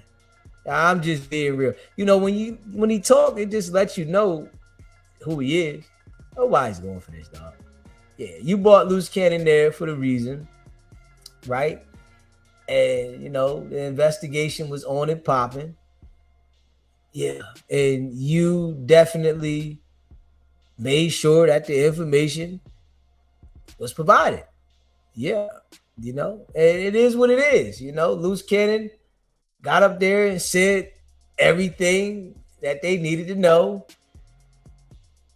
and you assisted him because you said, go ahead, Loose, tell him. Yeah, I'm gonna let him tell him. Go ahead, yeah, you tell him. Straight up. But Wicked 100 thinks, I guess, by him, trying to deflect of, his participation, that everybody's gonna buy it. And he's been campaigning for Big U to get in the situation for so long. It didn't happen, right? Now, all of the people that even find themselves dealing with this guy, you really got to be crazy for the simple fact that if he was around Big U for 18 years, and for the last few years, he's been campaigning for the bull to be arrested and indicted, and then he gets arrested and indicted, and he's still trying to drive it into the ground. Yeah, he's still trying to drive it into the ground. And you think you would be different? Yeah. I didn't even have to get, around this guy, close to this guy to understand what he was, So that should let everybody know when it comes to instinct, what type of instinct I got. I didn't have to get around it. I knew what he was from the door. Wicked 100 can't tell you that he ever talked to me off the show. They called me several times. I won't answer the phone for him. You only can talk to me when we on live, man, because I know what type of guy you are. Cannon telling you this? Like, this dude is diabolical because, Big U on some, you got two dudes, bro, trying to like utilize or screw each other, because if in fact they have crossed paths, Big U playing it like we cool, and he's probably playing it like we cool to try to control him. And then Loose Cannon is playing it like we cool. But the whole time, why would you tell your attorney Big U gets the guns from your friends, sells them to the grid program, and then comes back and distributes money, which I told the attorney, hey, look, I don't know if you slow or dumb. Go look at the fucking clip. If you say you have the clip, Loose Cannon is saying exactly what he's saying. And listen to him, right? This is what he's talking about on the internet, right? This is what he's talking about on the internet. Big U is currently facing 700 years messing around with dude, right? And you on the internet highlighting that this guy was getting the straps and providing them to the grid program for money, and he's doing this, right? Like, literally, campaigning to put another extra superseding indictment on him for something. Straight up. You can hear like, and let him tell it, right? This was already on the internet. You know, if you was to ask him about this, he would say, man, it was already on the internet. I'm talking about the stuff that's on the internet. Nah, you brought this to the internet. You know, you want to make sure that Big U don't get out at all. That's his goal. You know, but you know, you still got people that'll deal with the guy. There's no way I would deal with nobody like him, man. You know, no way. I don't care the circumstances. There's no way that I would deal with somebody like him. Yeah. I see what you are, you know? Yeah. See, he know he can't do nothing with Charleston White. You know, him and Charleston White are alike. So, you know, he gravitated to him. You know, he ignored Charleston White for a long time, and then he gravitated to him. Now it's like they on the same team. You know, they both got an understanding. They got a common goal. We gonna take shit down. Are you supposed to lie to your lawyer about that? Fuck no, bro. Your lawyer is supposed to lie for you. You could tell the lawyer whatever you want. You tell your lawyer the truth, and then your lawyer is supposed to take all the police reports, all the investigative reports from what you're telling them to be the truth, look at what they know and don't know, and create a defense for you. Right. I want to tell you this right here. If you got a case, never admit to your lawyer that you did anything. I want to let the people know. See, this is how you know, who he's working with. You understand what I'm saying? Because the attorney has a duty to the courts. Straight up. The attorney has a duty to the court, and the court first and foremost. Yeah, they took an oath to the court. So when you tell your attorney the truth about something, right? They have an obligation to the court. It's not to keep what you say confidential from the court. Hold up. Never, ever, ever admit to any criminal activity to an attorney. You always say you didn't do it. It's their job to fight it, to find a loophole, and create whatever they try to create for them to beat the case. You don't tell them, I did this. Never. But this is what he say though. It's why I say, you know what team he on. You know who he working with, man. Straight up. He tell you to tell your attorney you did something, and your attorney's supposed to lie for you. Man, listen. How you gonna take this as advice? Smash that like button, man. Hit that subscribe button. This is why, like, dude is such an idiot. I want to play that shit so bad, but I gave her the 600. It's gonna come out, and I'm sitting on the phone like, why the do you think it's cool to have your people call me as if I'm even gonna participate? Because what he was getting to, he was like, well, Loose Cannon's saying that you know all about the grid and what he does with the guns. I said, I've never seen Big U with a gun in my life. Mm-hmm. I've never seen Big U and Loose Cannon together. Right. In my life. This is real shit. Right. So it's a hard no. You're not helping Loose Cannon out. He can rock. I'm not, dude. Just like, will you be willing, to go on record? I ain't willing to go on record about shit, and I'm going on record right now. You recording, right? Great, because that makes two of us. That's him trying to, create a narrative to separate himself. That's all he doing. He just trying to create a narrative to separate himself. The lawyer's asking him, are you willing to go on record? Go on record? Huh? Come on, he's already on record. You know, straight up. Well, why would he go on record? He's already on record. Yeah. You think you that smart, huh? Wicked100. You think you that smart.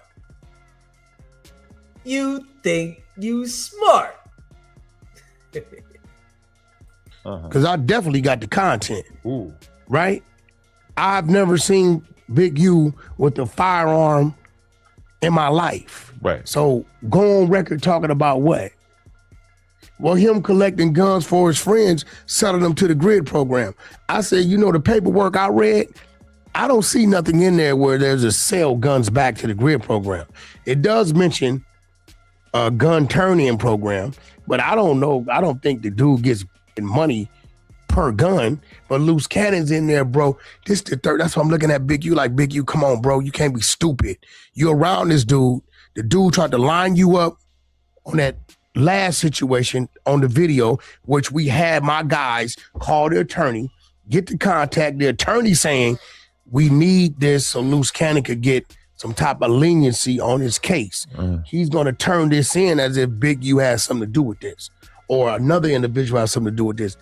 I don't get how this dude is so good, able to manipulate the people on the shit he's doing. He's a special guy, you know? What can I say? That shit is nuts, bro. It's crazy. It's out of control. It irritated I'm like, bro, this dude really thinks I'm cool with him. Yeah. I really was genuine with you, and I woke up one morning, you saying, F me. On a play, I can get to Adam, and I'll tell Adam, I'll sit with Brick Baby, and then I can be part of the show.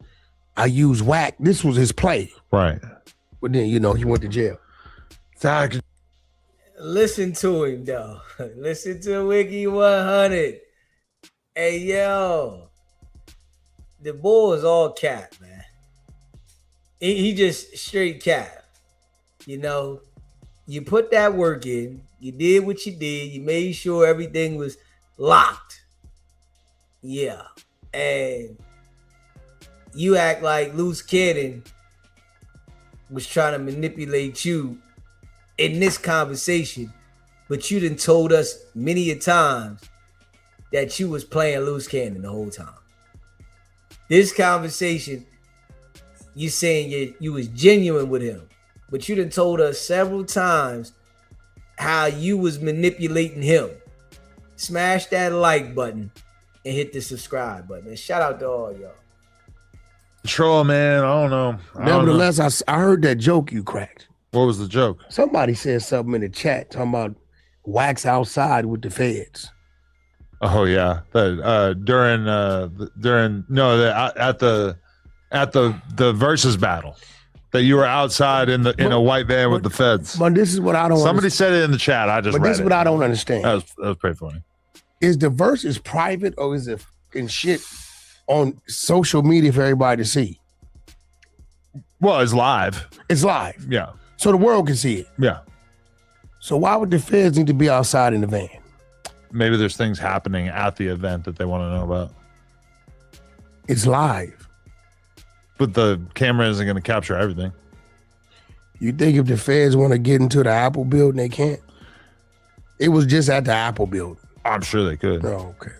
If I'm a Fed and there's a blood barbecue at the Apple office, you know I'm there's no in. law against being a gangbanger.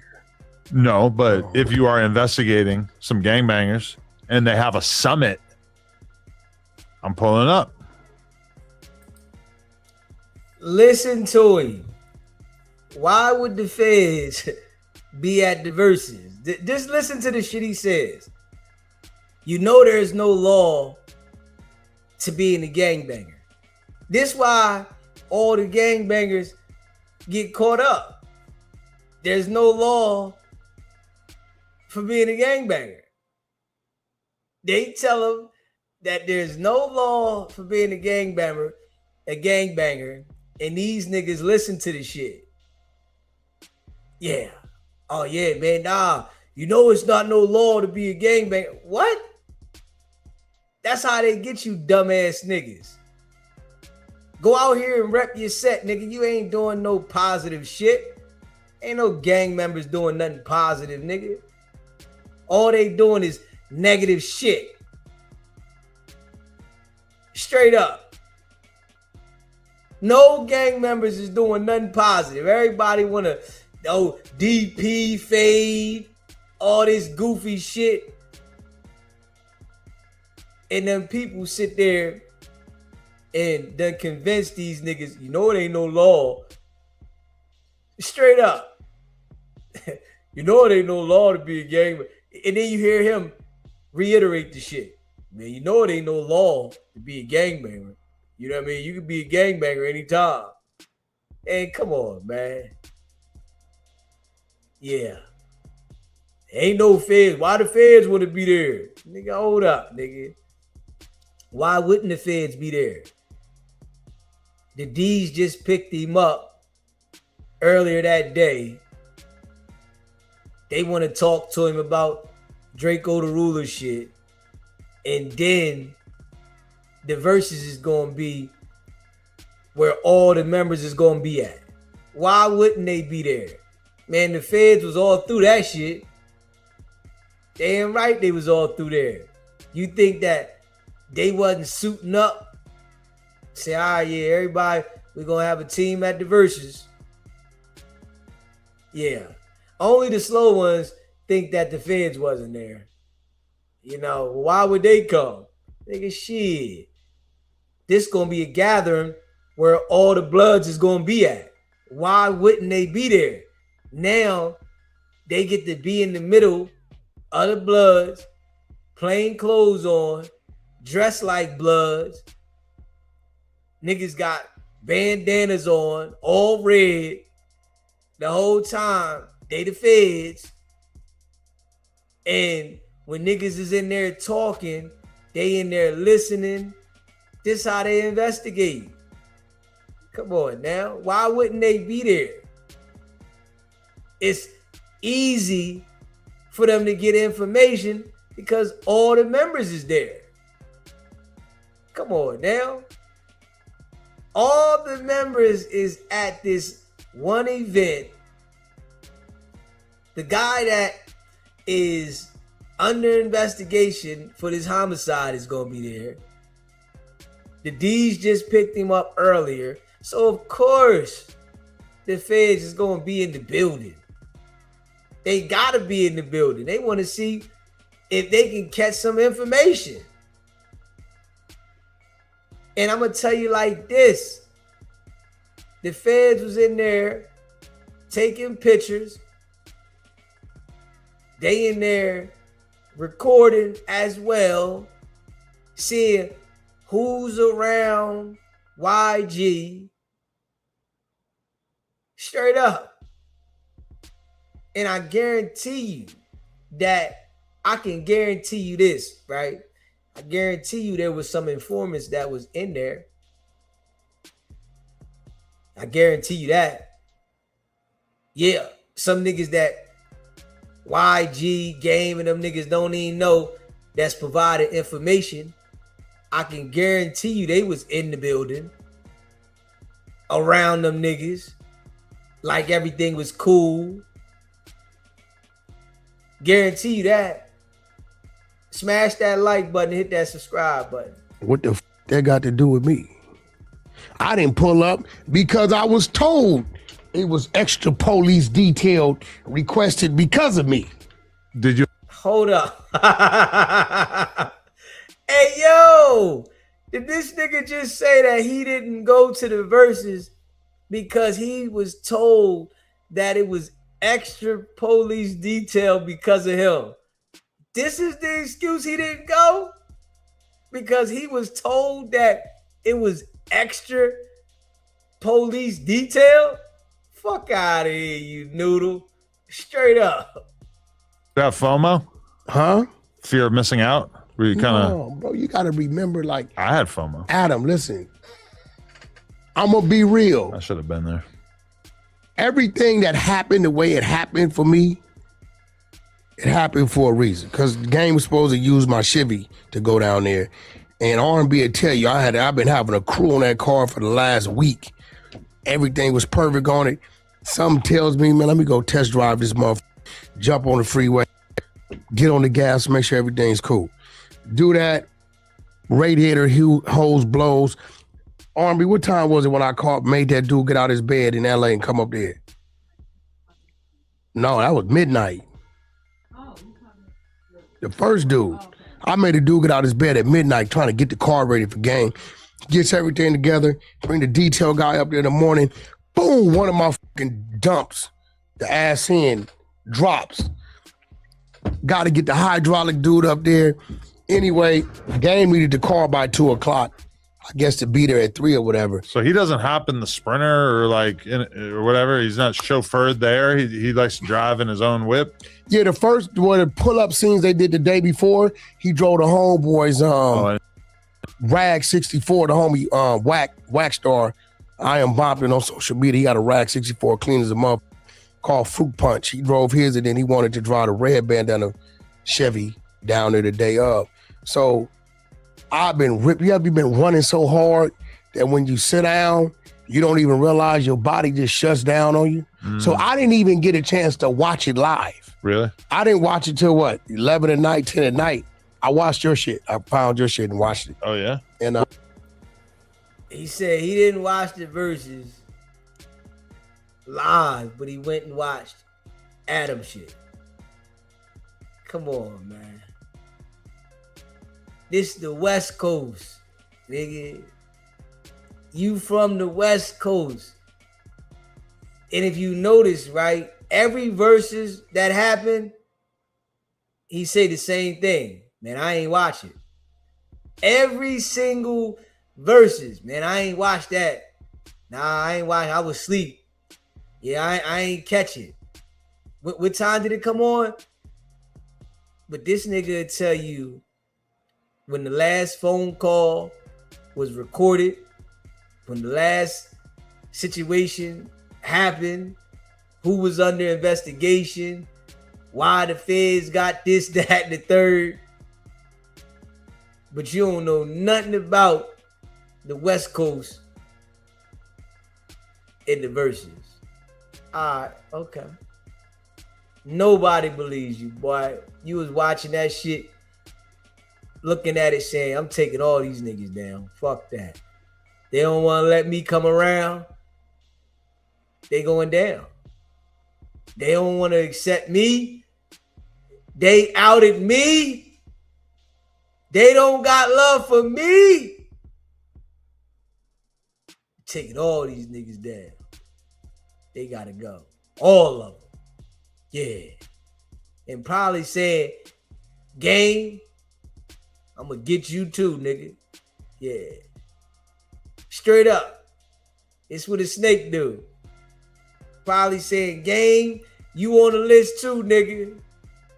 Because they took it down off the official. I don't know. I remember you telling me, because you originally, I had your tickets to go. You originally said, I'm just going to stream it. Yeah. I'm no jumper. So, well, I had a couple of people comment on my live stream saying that the original version has been taken down from YouTube, which I'm not 100% sure if that's true. I wouldn't listen. Some people got fired.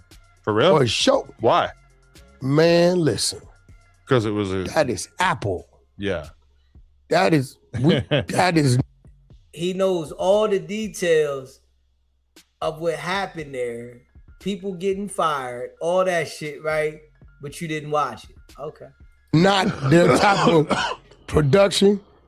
I'm pretty sure their security crew will not be working those things again. It's been a long time since you saw something that gangster go on under the event that was put on by one of the biggest corporations in the world.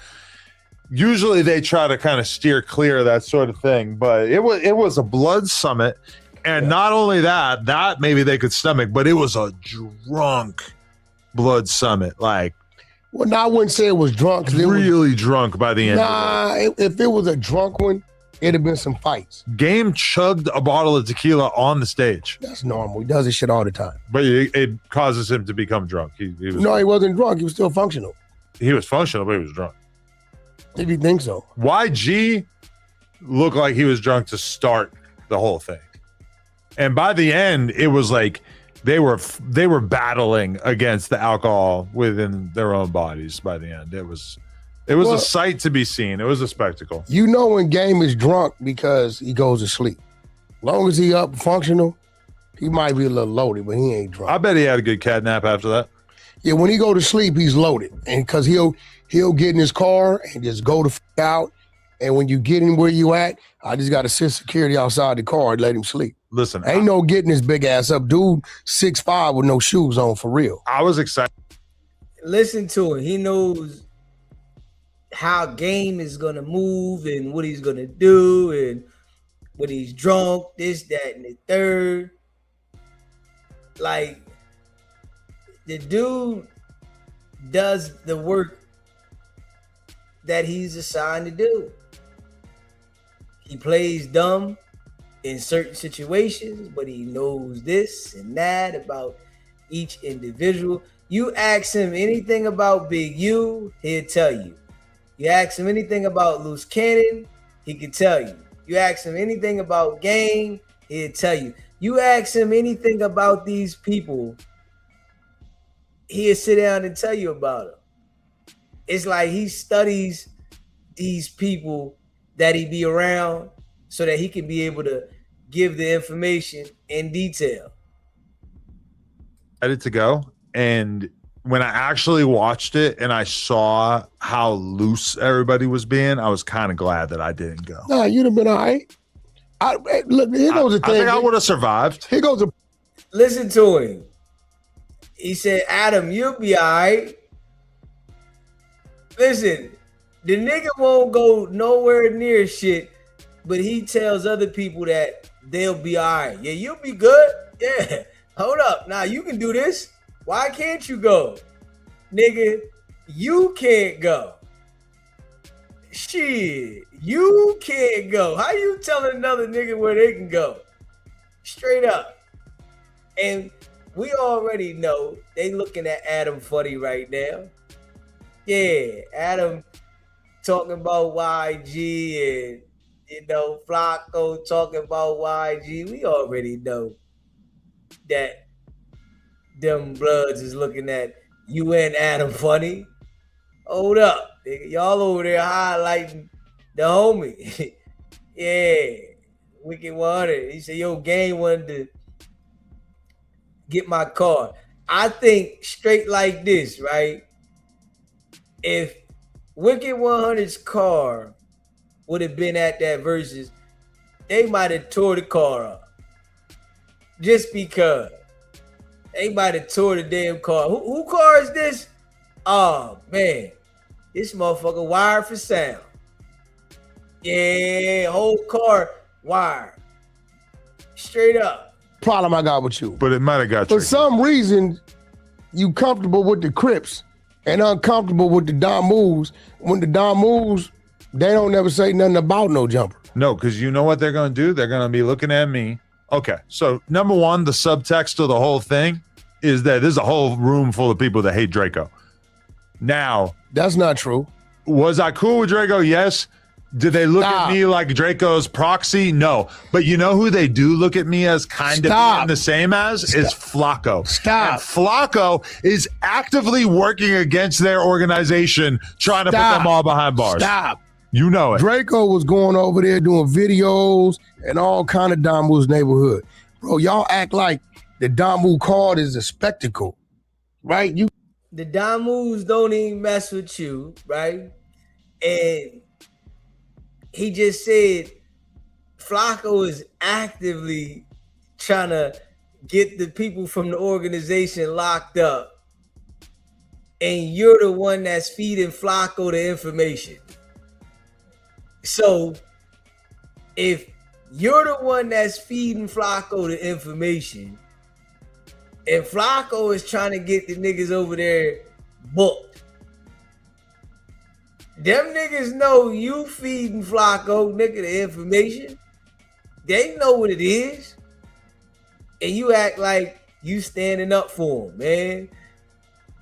The Don moves this, the Don moves that. Nigga, hold up, man. Nobody trusting you, boy. Nobody trusts you, dog. You got sections, you got different cities, different cliques, right? Now, did he get into it with some Damu cliques? Absolutely. But I don't think, I know for a fact, the Damu card, right, ain't like we all just fuck Draco. You get what I'm saying? They had a coalition, an Different anti-Draco cliques. coalition. I mean, you know, those people that talk about that shit for they dumb ass, that's on them. And they seeing what's going on because the California Highway Patrol is picking them up one by one. I heard ODM Slim stupid ass say, I don't believe they went to No Jumper is Capped to this California Highway Patrol. First of all, that was at a park. All parks are CHP. Second of all, California Highway Patrol does have a homicide division. Right. So And they have access to all of the resources of the surrounding police departments. Yeah. So it's basically like they have just every bit as much leverage as like any other police organization. But I heard T-Rell and Smack say the same thing, where they brought up that the fact that the cops came to try to talk to me and Munchie. T-Rell and Smack immediately launch into this accusation about how it's cap, how it's fake, how obviously the California Highway Patrol would not be the ones coming. You dealing with two dudes that never fought, did no time. But then they don't understand what it is. The dude 6 behind the camera is like reading something. He's like, nah, they investigating it because of the location where it took place or whatever. Dummy. They just immediately move along in the conversation. Like they didn't just accuse me of basically lying on my dead homie for clout. The story of my and life. Munchie lying about a situation that basically puts his homies in danger for. Listen to Adam. They accused me of lying on my dead homie for clout. As if Adam takes saying on the dead homie serious. Boy, I tell you, man, this shit is manipulation at the finest. Yeah, so Adam's standing on something when he say on the dead homies there. Okay. This shit is out of control. Clout. Like the idea that both of us would do that is so stupid. And these dudes are such bad podcasters that they just immediately adopt this insane conspiracy theory and then just immediately dump it off because they don't have a single brain cell to share Munchie's between the two of them. And this shit then got a little more serious than I thought it was going to get. Because now this is real shit. That case been cold at least 5 years, right? It wasn't until Munchie said that dumb shit. You know, I gaslight the little dude, and I know he got a problem, and you know, can't nobody under the influence or intoxicated ever beat me at nothing. I don't give a fuck who you are. I'm gonna manipulate, gaslight you, sell you an illusion, have you looking over here. The shit's really going on over there. It's big for you to admit that that's what you do. What you mean? That you're gonna. There it go. He's telling them, can't nobody under the influence beat him at nothing. Yeah, he's gonna manipulate you, gaslight you, have you thinking this, that, and the third.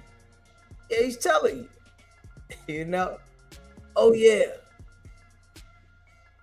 He playing the game with them and they fall for it every time. Yeah, you know. I tried to tell Munchie how to deal with him, and we'll see if he takes into consideration what I said to him. Nigga, it's the art of war. Manipulating and it's the art of war, Sun Tzu. The audience. Yeah. We got this country through manipulation. They paid $15 million for the 11 Western states when it was Mexico. You think that wasn't manipulation? Right? That's real shit. So what I'm saying is he got on there and said, I'll pass a bottle to the dude that killed Draco every week. Soon as you did, this is an open case. Oh, that's a lead. The other dude, they gonna holler at him too. What is it, Y7 or whatever the fuck his name is? Him too. Anybody that made any type of statements insinuating they saw something, we know who did it, they coming to talk to you. Now the problem is, listen to him. They coming to holler at him too. But before he get to all this, man, I ain't think it was this serious.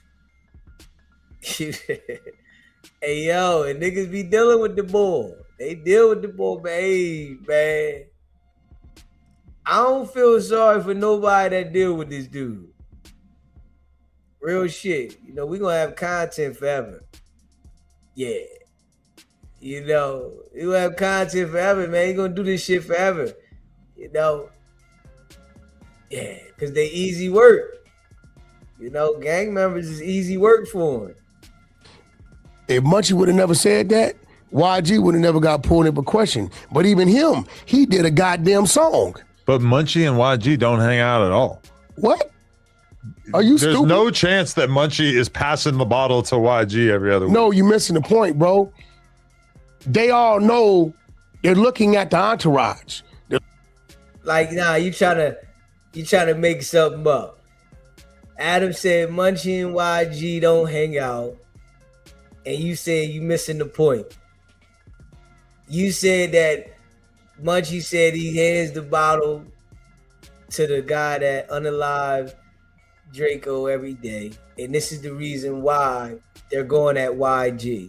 So now you saying they looking at the entourage and, you know, dude just be making shit as he go. He just make it up as he go. Smash that like button, hit that subscribe button, man. Looking at who the entourage is with.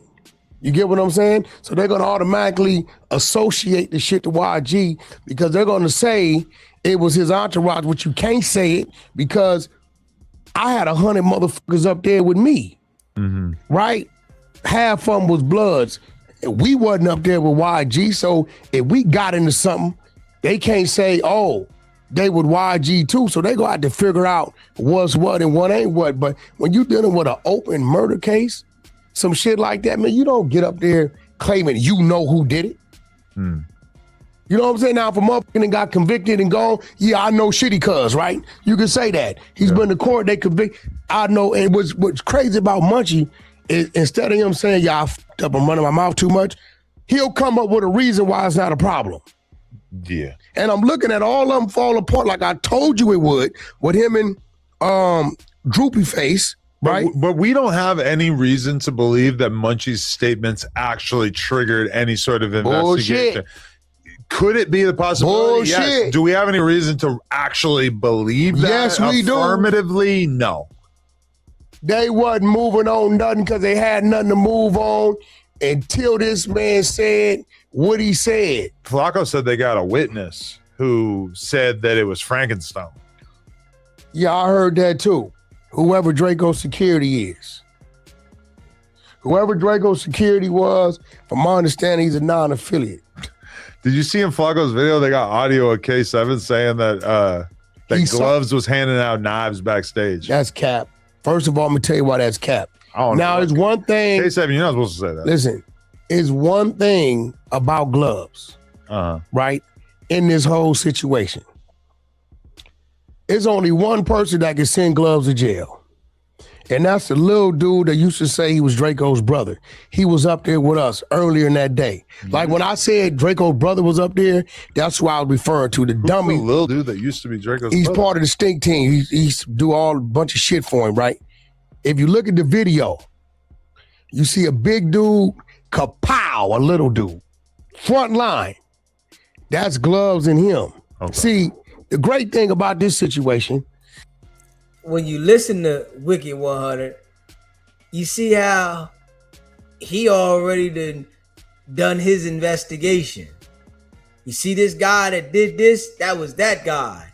This guy, this, that. He already done his investigation. So, you know, we heard him on that bus with Blueface talking about he knows how Aunt Hefe walks and, you know, his investigative shit that he does behind the scenes. We just heard it when we wasn't supposed to hear it, but this the shit he do. You know, when he looking at shit, he doing his investigative work. Yeah, this is such and such, and he did this, and he did that. And all he doing is letting be known right now. his Gloves is front and center on camera doing nothing but what he does, throwing his hands. So for this dude, K7, wherever he is, to say, I saw gloves passing out knives. We're all looking at gloves doing what security guards are supposed to do. He's keeping the fight from getting to his client. Mm-hmm. You get what I'm saying? We're watching him on the video. The same video that... So YG was that close to it? Well, I mean, he was in the vicinity. If Gloves is there, YG's in the vicinity. That's a security guard. You know, dude is legal security. He quiet, he don't be on no BS. So for dude to say, I saw Gloves passing out knives, why you see Gloves passing out knives when we watching Gloves put niggas on their backs with his fists, with his fucking gloves on? Like, we're watching him fight, right? Nephew, I can call him right now. He ain't pressing no charges. He like, Wack, I did the best I could, man. Big nigga knocked me out. You know what I'm saying? You know, he ain't pressing no charges, so. Wack knows everybody that was involved. He knows everybody that had a situation, that went through this, that, and the third, what they gonna do. And you mean to tell me that them people don't want to know none of this information? Yeah, they don't want to go to this guy for any information ever. And he's always saying this, that, and the third. He does all these investigations on everything. They gonna definitely talk to him. The K7 dude, the Y7, whoever he is. How many feet? Oh, that's what you meant before too. You meant K7 when you said Y7. Yeah, whatever his name is. How many feet away from Draco was YG? In the video, I personally couldn't see YG. I could see his security. Oh, okay. Right. I didn't even know that YG would have been like in the vicinity. Yeah, I couldn't see him. Did you hear Adam's question though? That nigga said how many feet away from Draco was YG? How many feet? Yo, this shit be wild. I can see his security, right? So he's in the area. Now, I didn't see YG throw no punches. Did he? I don't know. Maybe I don't know. You know, when you're looking at a bunch of black dudes, I don't know who ran into the crowd. I don't know who front line. I don't know who from this side rushed over here, rushed over there. You just kind of see two front lines and they clashing. And this is where Ralphie caught a lot of flack. Because we saw Ralphie fighting, but then it looked like he kind of retreated a little earlier than he should have. Draco, I don't know if it was his fault because of the type of security he had. He front line fighting. There's no way the client, the artist, is supposed to be front line fighting. Right. I had no problems with Stitches. I didn't know who Stitches was. I never heard his name or seen him in my life. But he had like minimal security. Who? Draco. But he only had 10 passes. I know. So, you know, I don't know if you recall, Draco was mad that morning because they changed the set date. Right. Time. From like 6:30 to like an 8:30 slot. He went on the internet like, yo, what kind of shit is this? Right then, I would have requested more passes. Right. Because if you seeing you going in and going to potentially be lined up with somebody you got an issue with, then you got to go right, or all money ain't good money. Wicked100, boy. SBGB TV live call-in show. Hey, what's up? What's happening? Hey, bro, I'm listening on my way to work, bro. Watching your show, man. Listening to this nigga Wack line. It's crazy, bro. I called in before, bro. This one time before, but I just had to say something about this situation, right? And big ups to like giving Munchie that guidance, man. That was smart, bro. Like the tactic that you got to use against this dude Wack, you got to use that. You got to go at the facts that he does. But it was something that this dude had said, right? Hey, can you hear me? Because I'm in a bad. Okay, cool. Hey, look, check, right? I heard him say, he said, yeah, man, Highway Patrol came up here and they was questioning Munchie, right? And I'm like, all right, now I'm out here in California, right?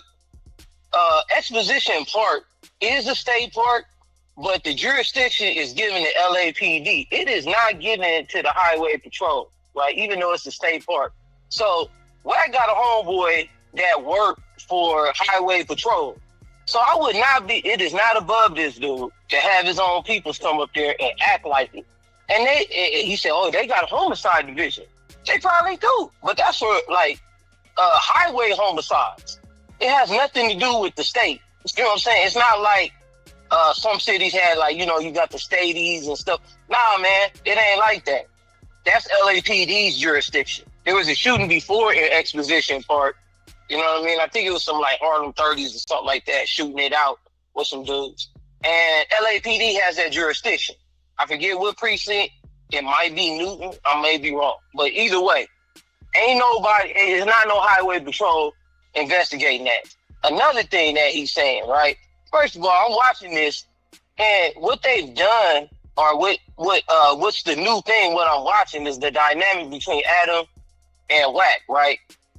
I don't know if you remember back in the day, they had something called like the hip hop police, right? Where they used to investigate hip hop artists, so on and so. All they did was change that to, on the West Coast, now they got these gangbangers, these dudes that gangbang, which is unheard of, right? Now they got a podcast. In the name of podcast, they got cops.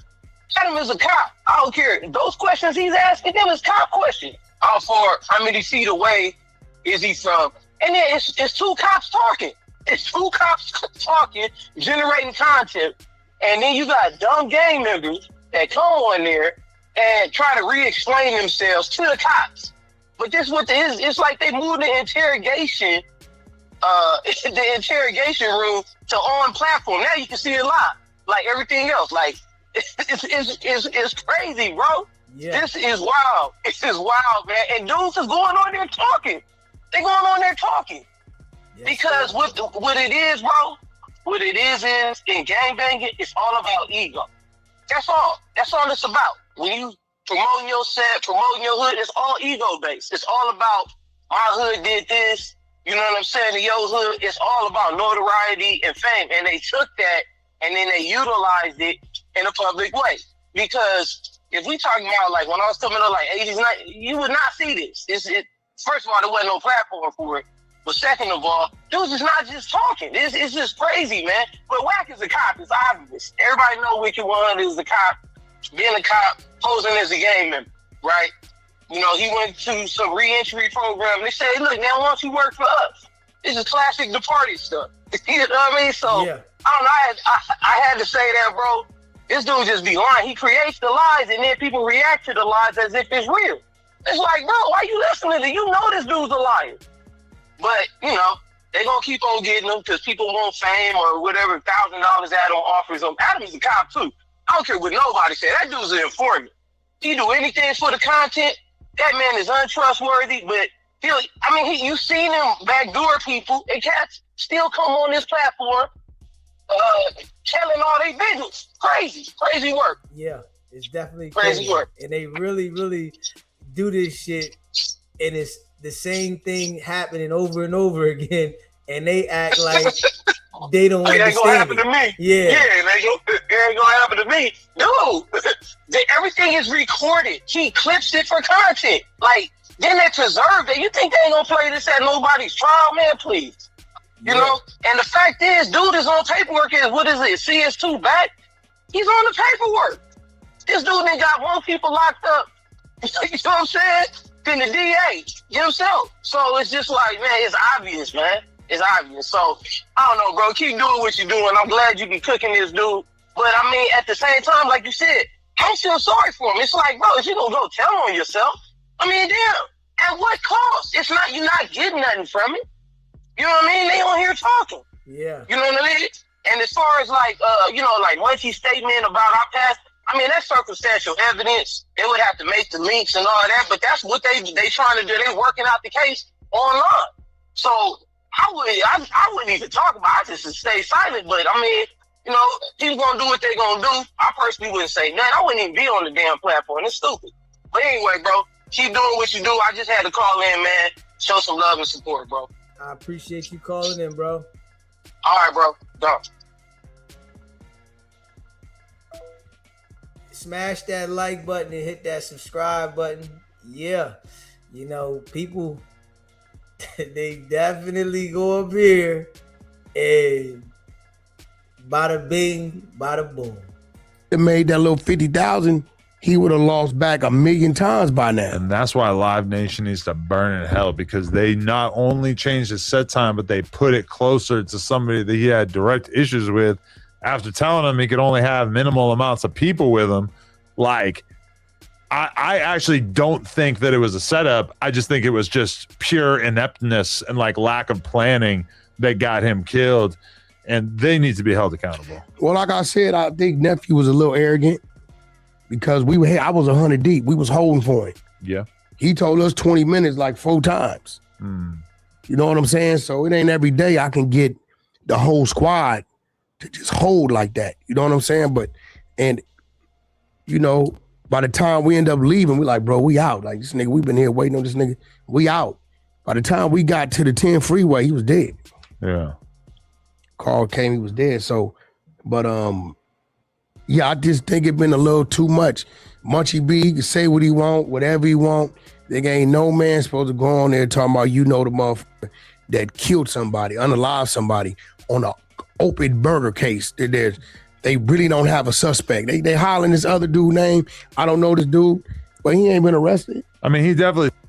And if you pay attention, Wicked100 continues to reiterate Munchie B and what he said. He continues to try to, you know, make that be the focus of how this investigation has started, when we all know Wicked100 has been at work the whole time. Flacco, they've been at work the whole time, and we all know this. Smash that like button and hit that subscribe button. SBGB TV live call-in show. D's, top of the morning, D's in the chat. It's Polo. What's up, bro? Bro, man, did you and everybody in the chat, did y'all not hear what this dude, that man lied so fucking much, man. He compels lies on top of lies. The man just saw, before Adam asked him about the how many feet was Draco to YG, before Adam asked him that, remind you, Adam Watt kept talking this weed shit like he French. We was on stage 100 deep and da-da-da-da-da. It was bloods and it was da-da-da-da. Okay, if all this was going on, why all of a sudden you talking about when Adam started questioning you, now all of a sudden you don't know? You seen a video. Man, that man a pathological liar, dude. Just like he sat here and said that the reason why he didn't go, he said something, but on Clubhouse that they got on YouTube, nigga, the man sit here talking about, yeah, I didn't watch the verses. Shit, I went to sleep. It's coming out this man's mouth. Now you get on New Jumper, now you saying a totally different story. That man lies so fucking much, he can't even cook. He can't even keep up with his lies, bro. He just compelling lies on top of lies. Him and Charleston White, bro. Like, these dudes is diabolical with this shit, bro. And people so slow and stupid. Like, why is people still following and entertaining this clown, man? You see this man, if people got common sense, you can see the lies. He keep compelling on top of each other. The shit ain't adding up. The shit ain't making sense. Now, the boy Byron Blake about to sue you for being an informant. And it must be true. Same thing with the World Star. Man, buddy, informant, federal informant. He knows it. He just like he's with the Rainbow Pack, the Skittle Pack. You might as well just go and come out the closet, man, with everything, bro. People will respect you more if you just come out the closet and just be real with your shit, man. You steady putting on, hiding, faking, trying to play this tough guy persona. Man, sit down somewhere, man. Just like same thing with Charleston White. He want to get up here now. You want to get up here and show your guns and all this on your live. Take that same energy back down to Houston. Now you dudes are lame, bro. For y'all to be old heads, man, y'all make old people. I see why the younger generation, like they don't respect us older niggas, man. Because you got clowns like these fools, man. Yeah. You know what I mean? And that shit make us look bad, Shawty, to the younger generation. Like, damn, I wanted every old head like that. Not every old head is like that, my boy. Period. They just these two suckers, man. That's why I always say. That's why I always say, man. Stay sucker free in the land of lollipop ass niggas like these niggas, man. I'm gonna jump back in the chat. Appreciate you calling in, bro. Already. Smash that like button and hit that subscribe button. Shout out to all y'all that be rocking with the channel, man.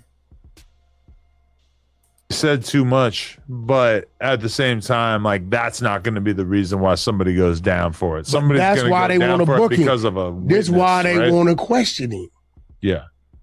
You putting yourself in it, and then now we like, where your case is at now? You know what I'm saying? So, you know, him and Sporty Face, and what I don't like about Sporty Face, you attack DC Baby Draco, and now that you're mad about whatever you mad about, and I think he was mad that Munchie came back. Now you go to Dijon and them show and speak about what he shouldn't have did and act as if he never knew nothing about it. Well, now we was loud as hell with that album. I was loud as hell. Now Spody and Munchie are like pretty much fully beefing. It's Because like, he went and said Munchie shouldn't have said, okay, why you didn't say that when you was at the table with him? right. You knew about it then. Ain't no way you didn't know about it. Mm. But again, this is the difference between a Sporty Face and a 4 Extras. 4 Extras just ain't sitting at the table. Yeah. You Wicked100 be playing all these guys, man. Straight up. SBGB TV live call-in show. SB, you keep me going, laughing till the wheels fall off. But I'm curious about something. These two suspects, Adam wants to be, what's that guy name? Culture Vulture?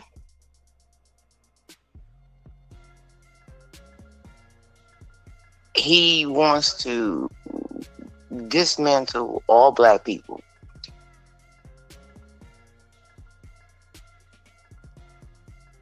And when you have a guy that sits back and he brings up all these Crips, but he's supposed to be Pyro.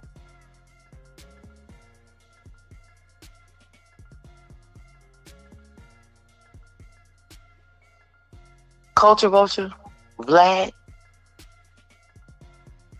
he's setting them up. And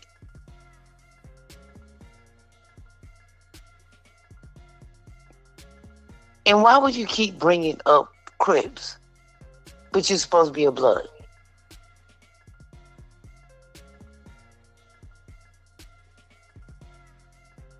Yeah. That makes no sense.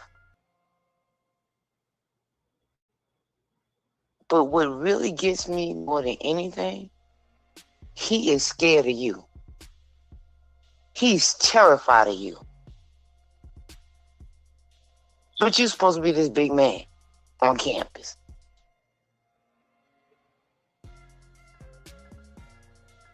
Yeah.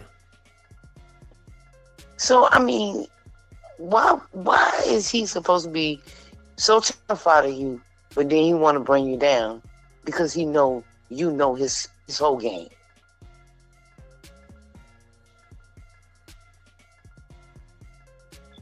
Yeah.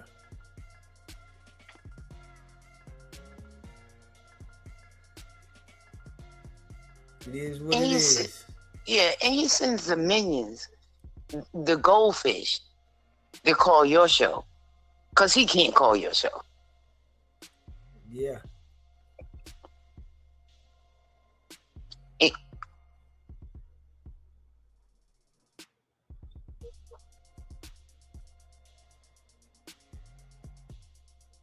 Smash that like button, hit that subscribe button.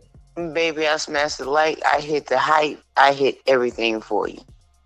And I promise you, I got the t-shirt for you that's gonna sit back and it's gonna be in crown. I got the work. He is just pathetic. But what I want you to do one thing. Please put up how he's showing off the backyard that he couldn't show up before. because he's making the money off of Blueface. And Blueface and his mother, they both crashed dummies with no seatbelt.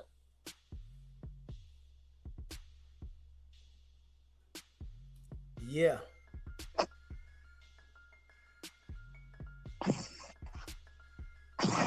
Appreciate you calling in. Yeah, and I'm going to keep calling in. I'm going to keep riding with you till the wheels fall off. But just keep him in this place. And Adam, you need to get on his ass because he is worse than whack.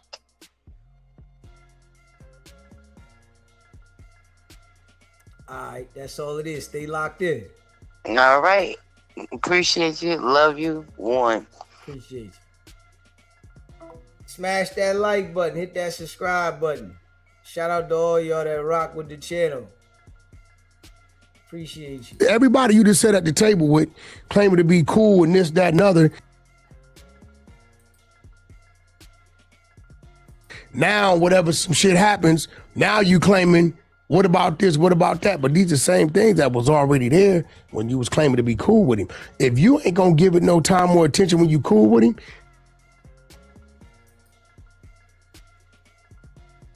SBGB TV live call-in show. Good morning, brother. It is the top of the morning here. I see the sun out where you at. It ain't out as of yet. It's the yeah and the head nod for me. I appreciate that. You're making my day with the yeah and the head nod. Okay. Look, this is a question I had, and I had put it in the chat, so I'm going to say it. If he knew that that young man slot got moved up to 8 o'clock and he was there 100 deep as far as his protection or what have you, and he's saying he knew when them two got in the room together it was going to be bad, why did he leave only to get 10 minutes away and it went bad? He's in two different situations where one was a fatality and the other one was almost a fatality, but it was bad enough to change a whole man's life for the rest of his life. And I'm speaking about Mr. Marciano and Jay Reed now, but mainly Mr. Marciano. He's putting himself in two different predicaments, and them people ain't came to talk to him and say nothing to him. Yeah, we know that ain't how it works. Come on. He won't always be somewhere where it's going down, but then he don't know what happened when it goes down, or he didn't have nothing to do with it. He's the type that will tell you to throw a rock, and then he won't be there once you done threw the rock and broke the window. He halfway up the alley. Yeah, you can tell. Dude always lying, and he always in the middle of something, but he ain't never being questioned. And we know that's a lie. I just wanted to say that, and it's the yeah and the nah for me. Even though you was freezing, I was over here dying. I couldn't help myself. And I'm waiting for you to hurry up and we get to 27K because I want the prize. Okay, we on our way there. You hear me? I know we are. As always, I appreciate you for bringing me up. Keep up the good work, and I'm here for the long call. So God bless you, baby, and I'm going to go back in the chat and let somebody else call up. Appreciate you calling in. Okay, later, love. Later. Smash that like button. Hit that subscribe button. Shout out to all y'all rock with the channel. don't mention it or discuss it or bring it up when you fake fall out with him. Right. And I think his issue is because Munchie came back. I think Munchie kind of convinced him not to come back, and then Munchie came back. Because I think that's how that went. Yeah, it's a weird thing between them. Like you could definitely tell that Spody Face feels a little bit of a way about Munchie coming back without necessarily saying anything to him. It's like they I don't know. I think Munchie, like maybe Spody Face thought that they were closer than Munchie felt like they were, because Munchie. SBGB TV live call-in show. Hey man, salute. My name is Jay. And I have a theory about Wicked 100. You said you have what? I have a theory about Wicked 100 and what he's trying to do with the big meat situation. Okay. All right. I don't know if you're familiar with Dane the Great and AB. Mm-hmm. Yeah, he was on this string, and he know that AB and Big Meats have a close relationship. So I think he flipped on Cuffy because he wanted to get inside that circle with AB and Big Meats. And he also mentioned it on the Adam22 show that AB is inside Big U paperwork. Yeah. So I don't know. I was just thinking about that while he flipped on Cuffy like how he did. Yeah. But yeah. He flipped on Cuffy real fast. Yeah, man. All right, man. Thanks. That's all I was calling in for. Appreciate you watching. Appreciate you calling in. All right. Make sure you smash that like button. If you haven't hit the like button yet, hit the subscribe button and share the live. Shout out to all y'all that be rocking with the channel, man. Appreciate y'all, man. Didn't think twice about it. But I also just feel like with both of them, honestly, like I've had a lot of different hosts leave the podcast over the years, but that was just like the least important reason for people to leave a podcast ever. They like was scared that J Hood shit spooked them, bro. It just was like not necessary. Like it just didn't nothing that like that situation did not go that left. I'm telling you, bro. He started to think, he's the type of dude, I'm gonna go in and get this out of them and then do this, that. He started to think he didn't need it no more, not understanding how this worked. Not understanding that people know you because of these cameras and they still don't know you yet because you still not a proven solo independent product. You're not that, right? So when how is somebody that, you know, been sitting on this show for 3 years gonna tell somebody how they should do shit? You've been sitting on this show for 3 years and you can't figure out how to run your own show. Yeah, you know, say, you know, let's just keep it a buck, right?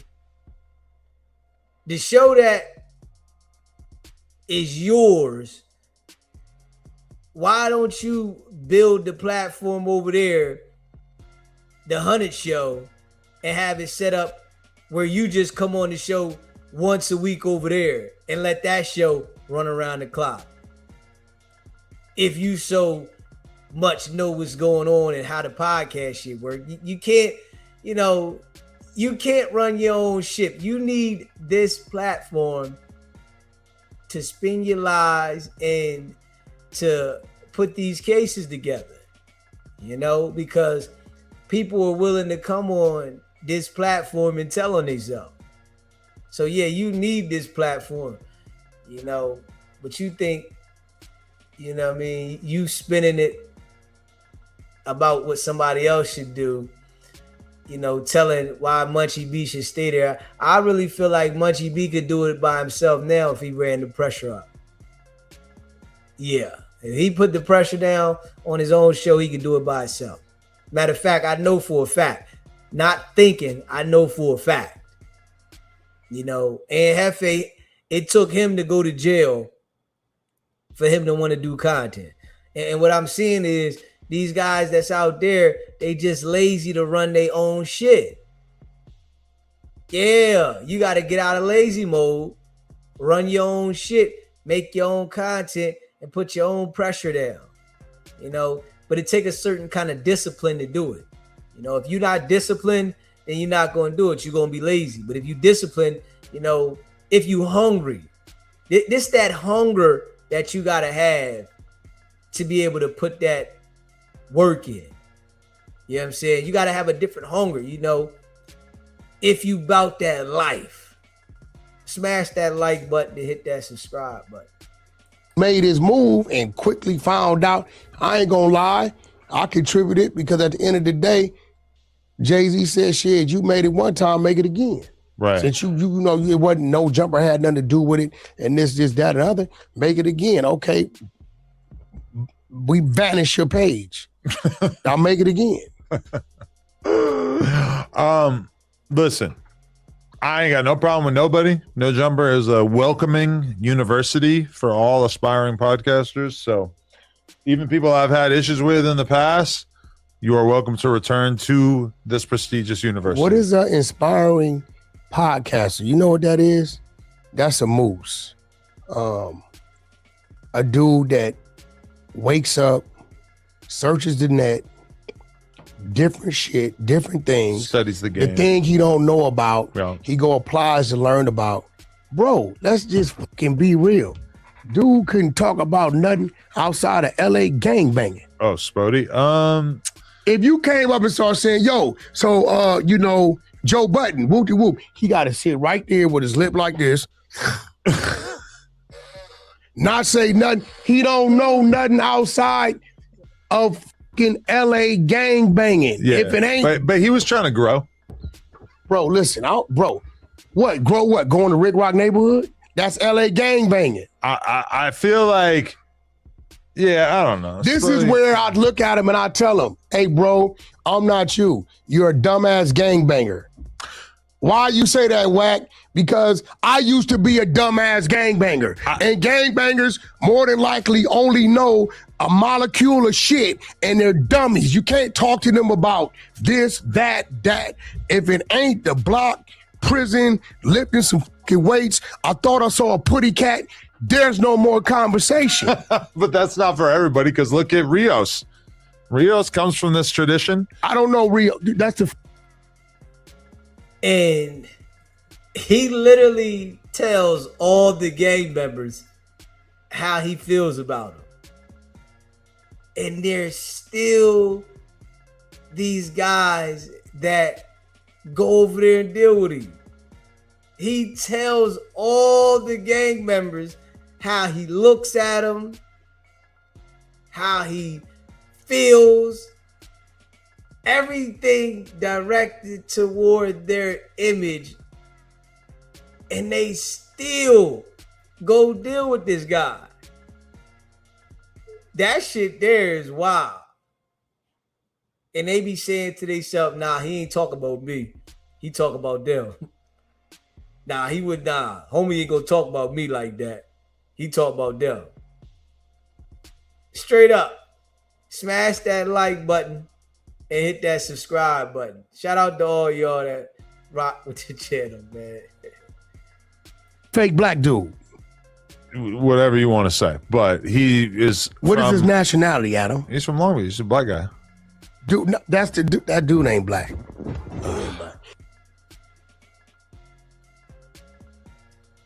SBGB TV live call-in show. Yo, what's going on? DZ, this usual Johnson tapping in once again, my brother. What's going on with you, bro? Shit, you know, another day, another opportunity, my brother. I want to make a couple of facts on this and opinions. One, okay, I hear how you say about the members going bad and stuff like that. I agree with that. But to me, you know, because I'm a member, and I can't let you get away with that. We as a culture are going bad, my brother, on both sides, whether you're a civilian or a member. And to me, the internet has a lot to do with this. You know what I'm saying? Because people be trying to get attention and people want to see something bad happen to somebody. That's what it is. You know, I've been in this internet game before. Like I had doing websites when it was AOL dial-up. You know what I'm saying? So that's how long I've been in the game. And I sit back at my age now, and I sit back and look at all of this. Like your boy, Wack, you know what I'm saying? He's a hired gun. He's hired by Adam to promote No Jumper. Because I'll tell you this, Adam, before Wack, he had a good thing. You feel? If he would have still did what he did, he could have been getting interviews that he wanted, and he would have been getting major sponsorships. Now, as a business person, Why would you go into something at risk unless it's something more to it? Now, The average person who look at the internet and even who do the internet don't understand those things. You feel what I'm saying? And Wack, he get paid for lying. Like, I never seen nobody like him. Well, Charleston White is the other one. And they both were government sponsored, but I never seen no behavior like this. Period. all right, so now what I'm gonna say, right? Wicked100 does not go after civilians. It's only gang members. So the gang members, you know, you could say civilians. The civilians is going to work. They looking at this shit that's going on, and they might talk about it. But the gang members is out there repping the gang, putting themselves in situations, and they're the ones going to deal with this nigga that's lining them up. As he calls them stupid, dumb, idiots, and everything above the sun, and they still go over there and say, not me. I don't see civilians doing that. Only people I see doing that is gang members. Yeah, but you know, you got, like I said, you got a lot of civilians that are bad, and he's promoting even like he produced Flacco. Like, I mean, it's a bunch of Flacco, like them little goofy YouTubers that spreading his false messages for years. But listen to that. I want you, but I gotta keep you on. I need to keep you on cue. So Flacco is doing what he's doing, but Flacco ain't going to jail. So you can't compare Flacco to the dumb niggas that want to say gang, gang, and they go deal with this nigga and get indicted. Flacco's doing what he's doing. You got to be a fool to go deal with Flacco if you a gang member and you repping gang or whatever set you claim, and think that nigga gonna have some allegiance to you. So I tell you this, right? You know, and I stand on this. Like, I don't talk gang politics to non-affiliates. You know what I'm saying? Like, you know, like I talk to you. I wouldn't talk no politics. You did? You know what I'm saying? Like, that's where I get confused at when, you know, members do what they do. But, you know, to each his own, how they do it, you know, I don't agree with it. But, you know what I'm saying? Like, bro, you can't control what's outside of you also. You know what I'm saying? And that's in life. But I do know this, with a lot of you members, to be honest, please reinvent yourselves. By all means. It takes a lot to be a man. And when you be a member, you know, you gotta be a man first, my dude. I'ma holler at you. appreciate Hold you. it down. Appreciate You know you what I'm calling saying? in. Keep going. Appreciate you calling in, bro. No doubt, my nigga. One. Smash that like button and hit the subscribe button. You know, we just gotta be real. You know, you can't compare civilians to gang members. You can't. You know what I'm saying? And especially the ones that's gravitating to Wicked100. If you gravitate to Wicked100 and you a gang member, to me, you slow. Straight up. There is no excuse for that. You know, there's people that, you know that he's lining jokers up left and right, and they go to him and think that it ain't gonna be them, but they repping a gang. You can't do that. You know, civilians, they don't even compare to that because civilians is not his target, right? And let's just keep it a buck, right? Aiden Ross is a civilian, right? Wicked100 tried to run the game with him and he lost.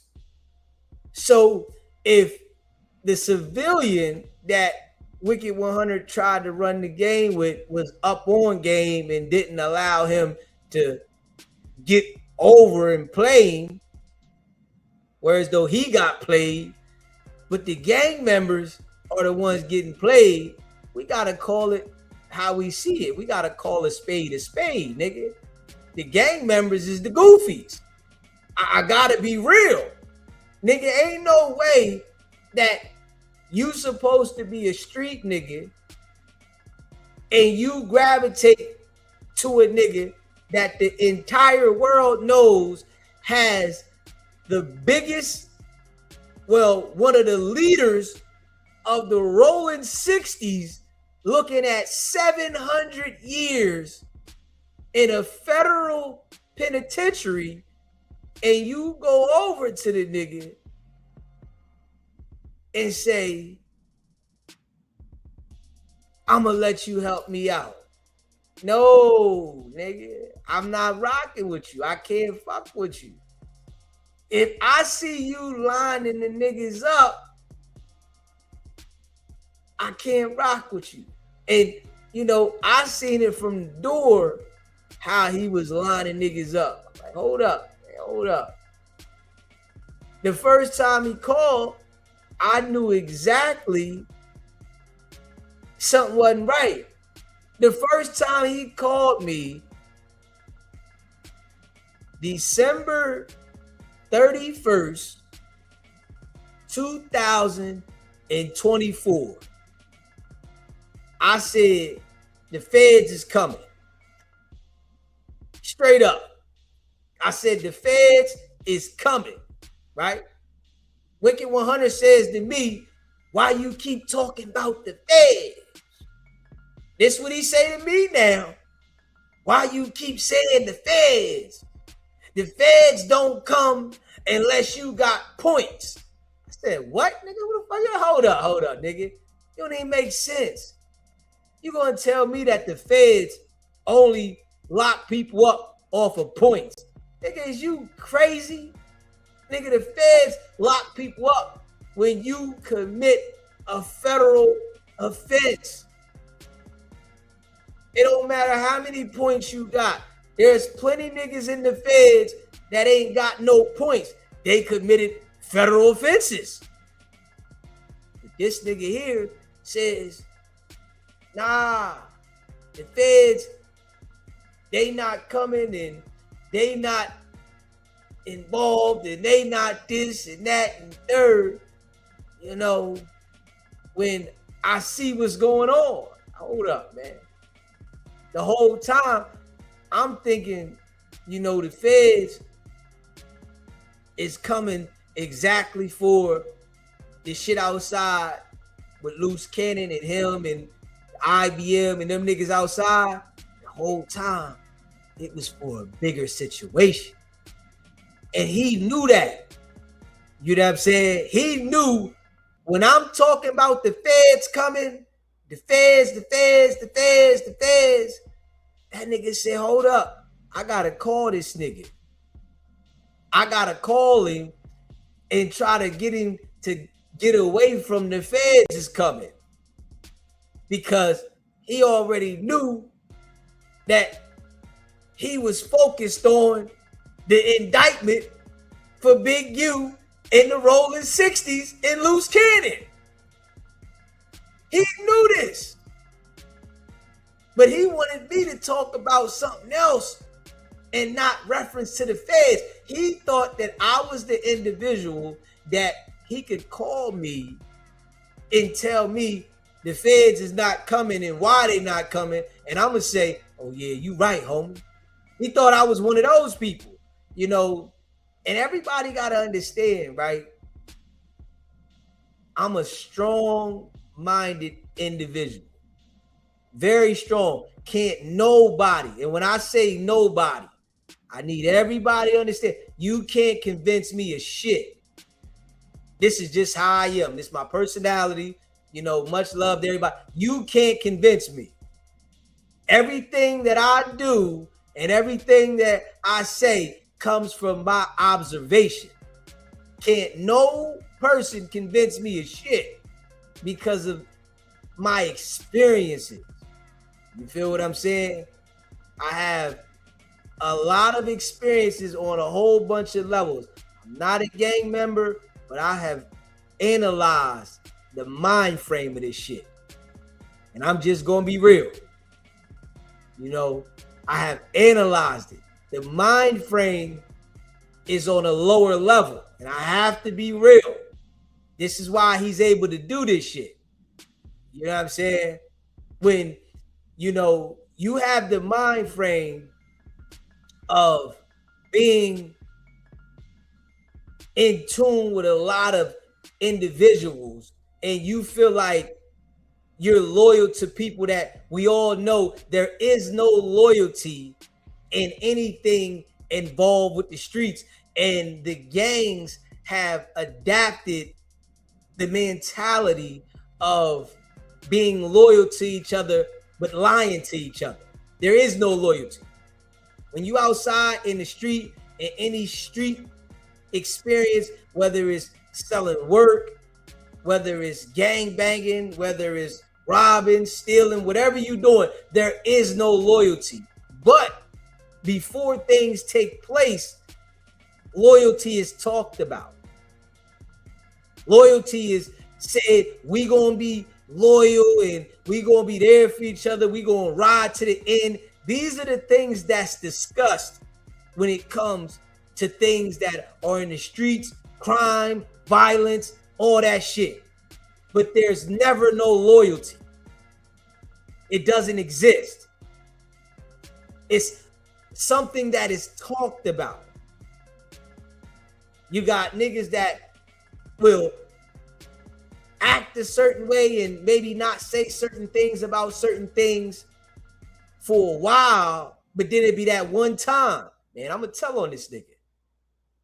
Hey, so all those other times that you was loyal to everybody and you was the guy that held it down, it's one time that you said, man, I ain't, fuck that, I ain't going to jail.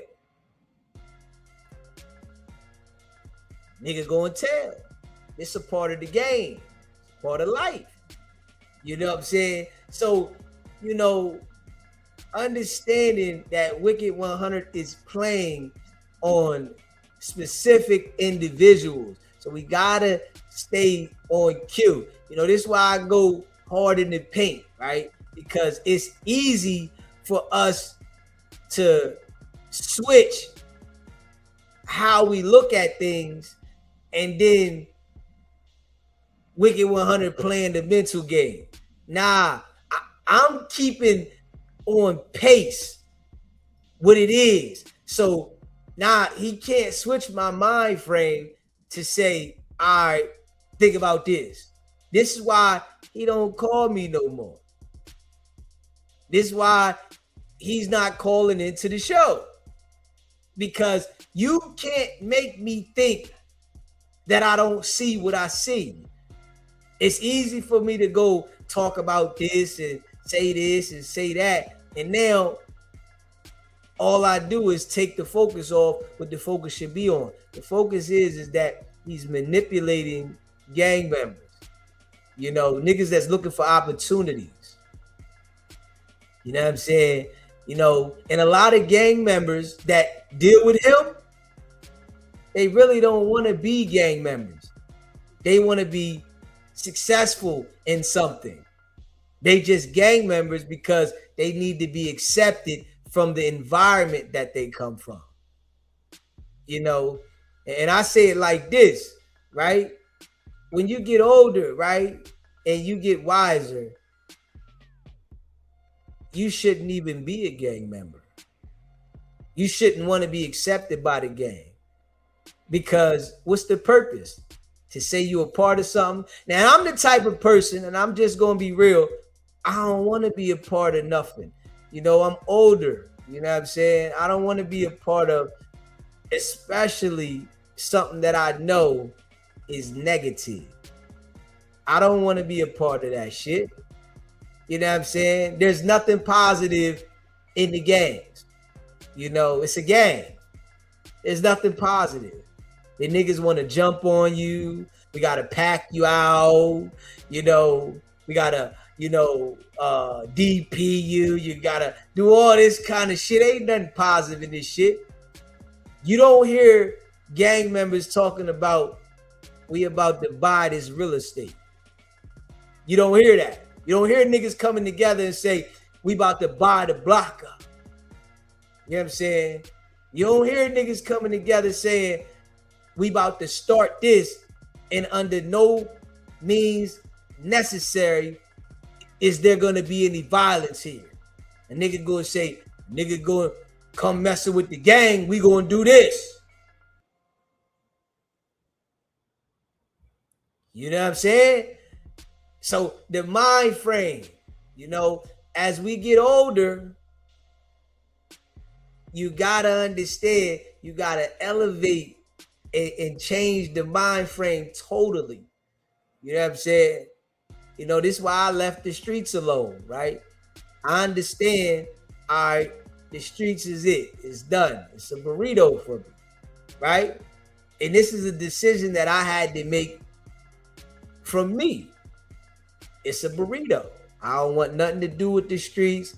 It's over. I played the streets. I have enough stories from the streets that I can talk about the streets for years. I have enough situations.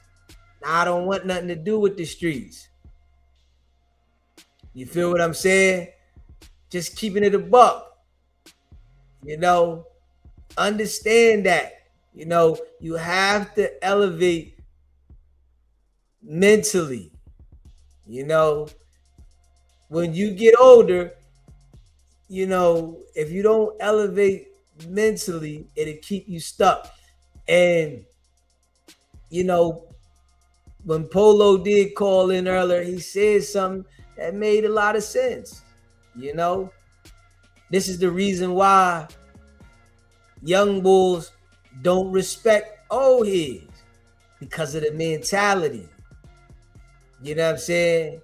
You older, but you still trying to live like you young. You still want to be a part of what the young people have no idea that's going to lead them to the drain. You know what I'm saying? Nah, homie. That ain't it. You know what I'm saying? The older you get, you should be having a different mindset. You know what I mean? Nah, that ain't it, homie. You know what I'm saying? And I'm just going to be real. Gang shit, it ain't it, man.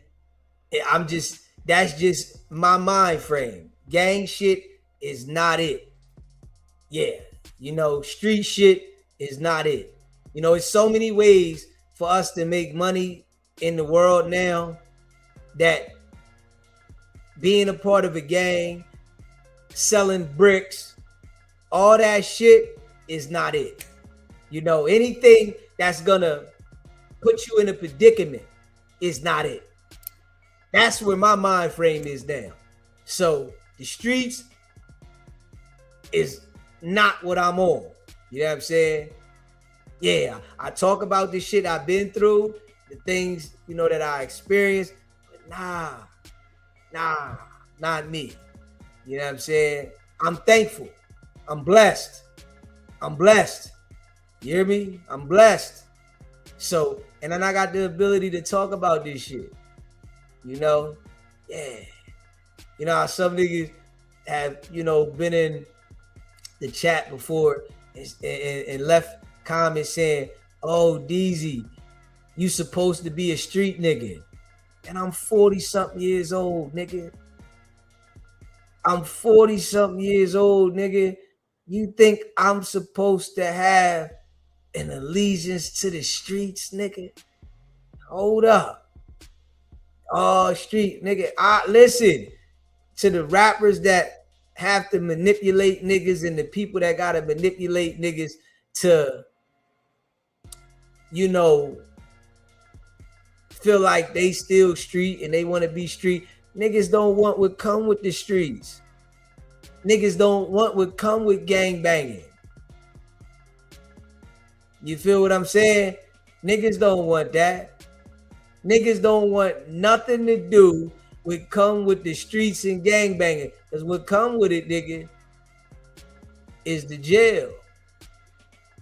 Yeah. And I don't want nothing to do with a jail. You hear me? I like doing what I'm doing now. I like getting up, moving when I want to move. You hear me? Yeah, I like jumping on the road. You know, I like this. I like doing what I want to do. So why would I, at my age now, and I know I'm older, and I say the streets, you know, is a young man's sport. Just being real. The streets is a young man's sport. When you playing this shit at an older age, you really not thinking right. That shit's a young man's sport. You can do a bit. You can come back home and you still got life. You know what I'm saying? Yeah. I don't want to do a bit this late in age. You feel what I'm saying? No. I just don't want to. I did a bit before. You know? And like, you know, I tell people, we all are better than the streets, gang shit, and all that. Everybody's better than the shit. But niggas be products of their environment. You hear me? Niggas want to be accepted. You know what I mean? I don't want to be accepted. This why niggas is in gangs. You hear me? This why niggas is outside in the street. They want to be accepted.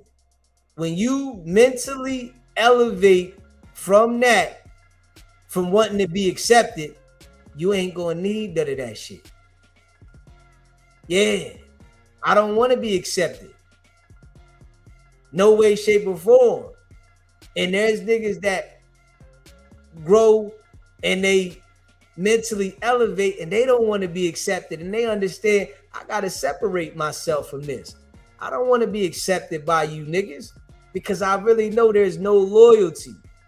You know, there's no loyalty in the streets. None of that shit. You know, people ain't loyal, period. You know, y'all see I rock Dolo. And I love this. You know what I'm saying? I love being Dolo. You hear me? I can't tell on myself. I can't argue with myself. You know, I love this. You know, and I tell everybody, I keep it real. I don't like people. This is just me. This is my personality. This is how I am. I get along with myself. I don't get along with people like that. You know, niggas be talking some fantasy shit. If you in my presence, right, and you talking some off the wall shit, I can't sit there and listen to you. It's hard for me to do it on this podcast, on YouTube. Real shit. I be boiling inside. I don't know if some people can tell. You hear me? When niggas talk shit, I be boiling in the inside. If you in my face and you talking some shit that's out the ballpark, I'ma say something like, yeah, I ain't with that shit. Shit don't even make no sense, bro. Fuck is you talking about? Like, come on, man. Like, you know, and what I noticed is, right, when I do that, a nigga be like, nigga, you think you better than this person. You think you better. Nah, nigga, the shit you saying sounds stupid. That's just me being real. So a nigga be like, this is why I don't like being around with people. I don't like dealing with people, because when you're honest with people, they say you think you're better than somebody. No, I just not think it's stupid. I'm not better than nobody. I just don't think like that.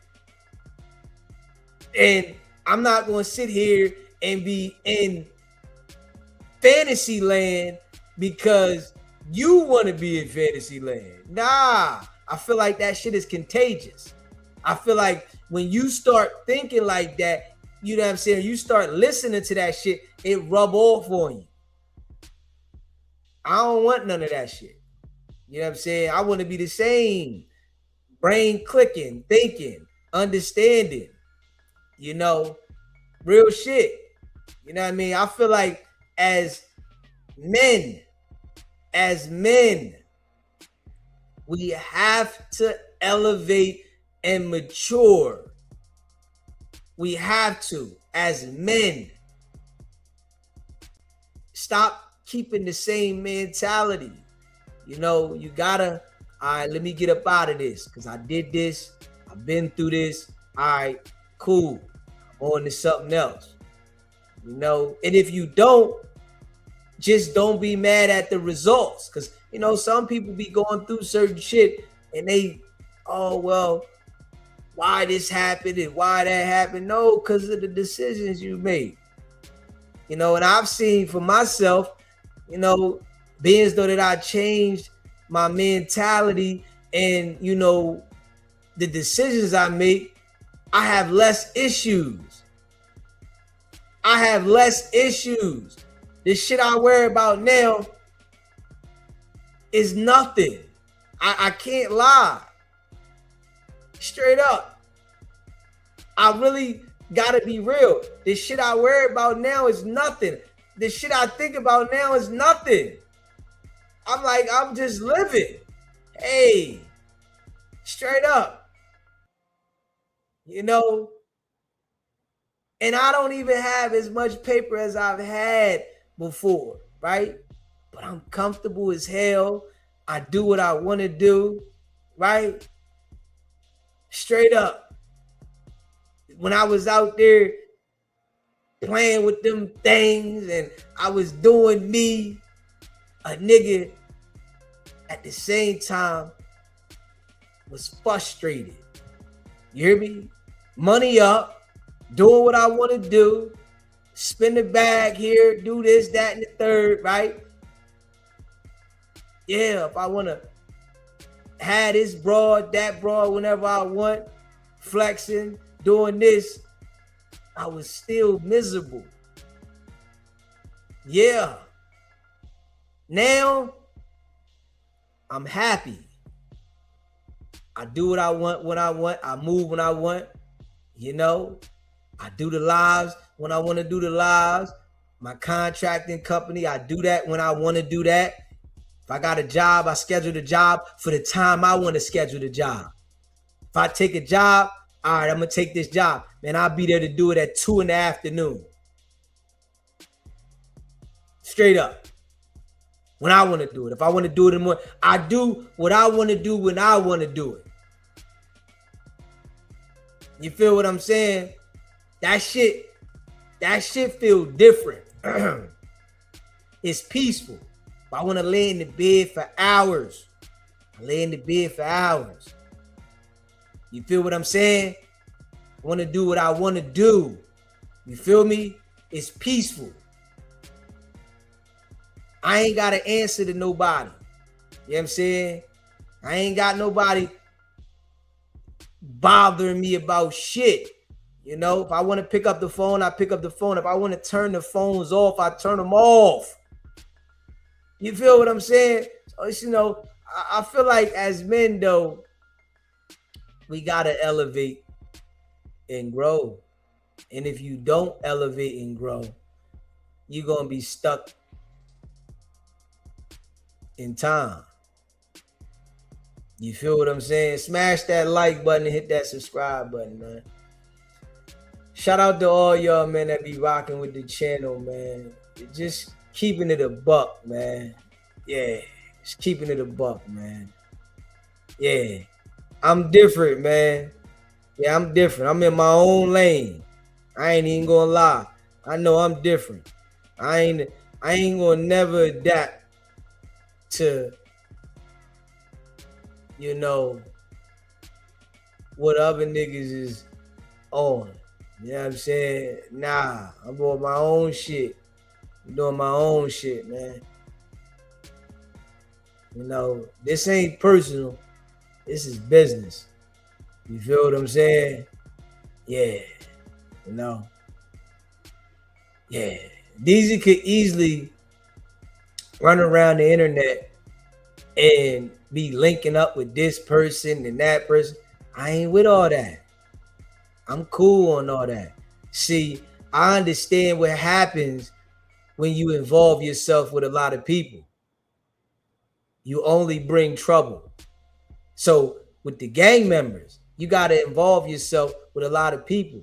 That shit ain't bringing you nothing positive. That shit gonna bring you trouble. When you involve yourself with people, and I'm just gonna keep it real, people ain't shit. You hear me? You got to keep people at a distance. When you allow people to be in your space around you, you got to watch people. Straight up, that's just how it is. You don't know what that person's mind is thinking. You don't know what they on.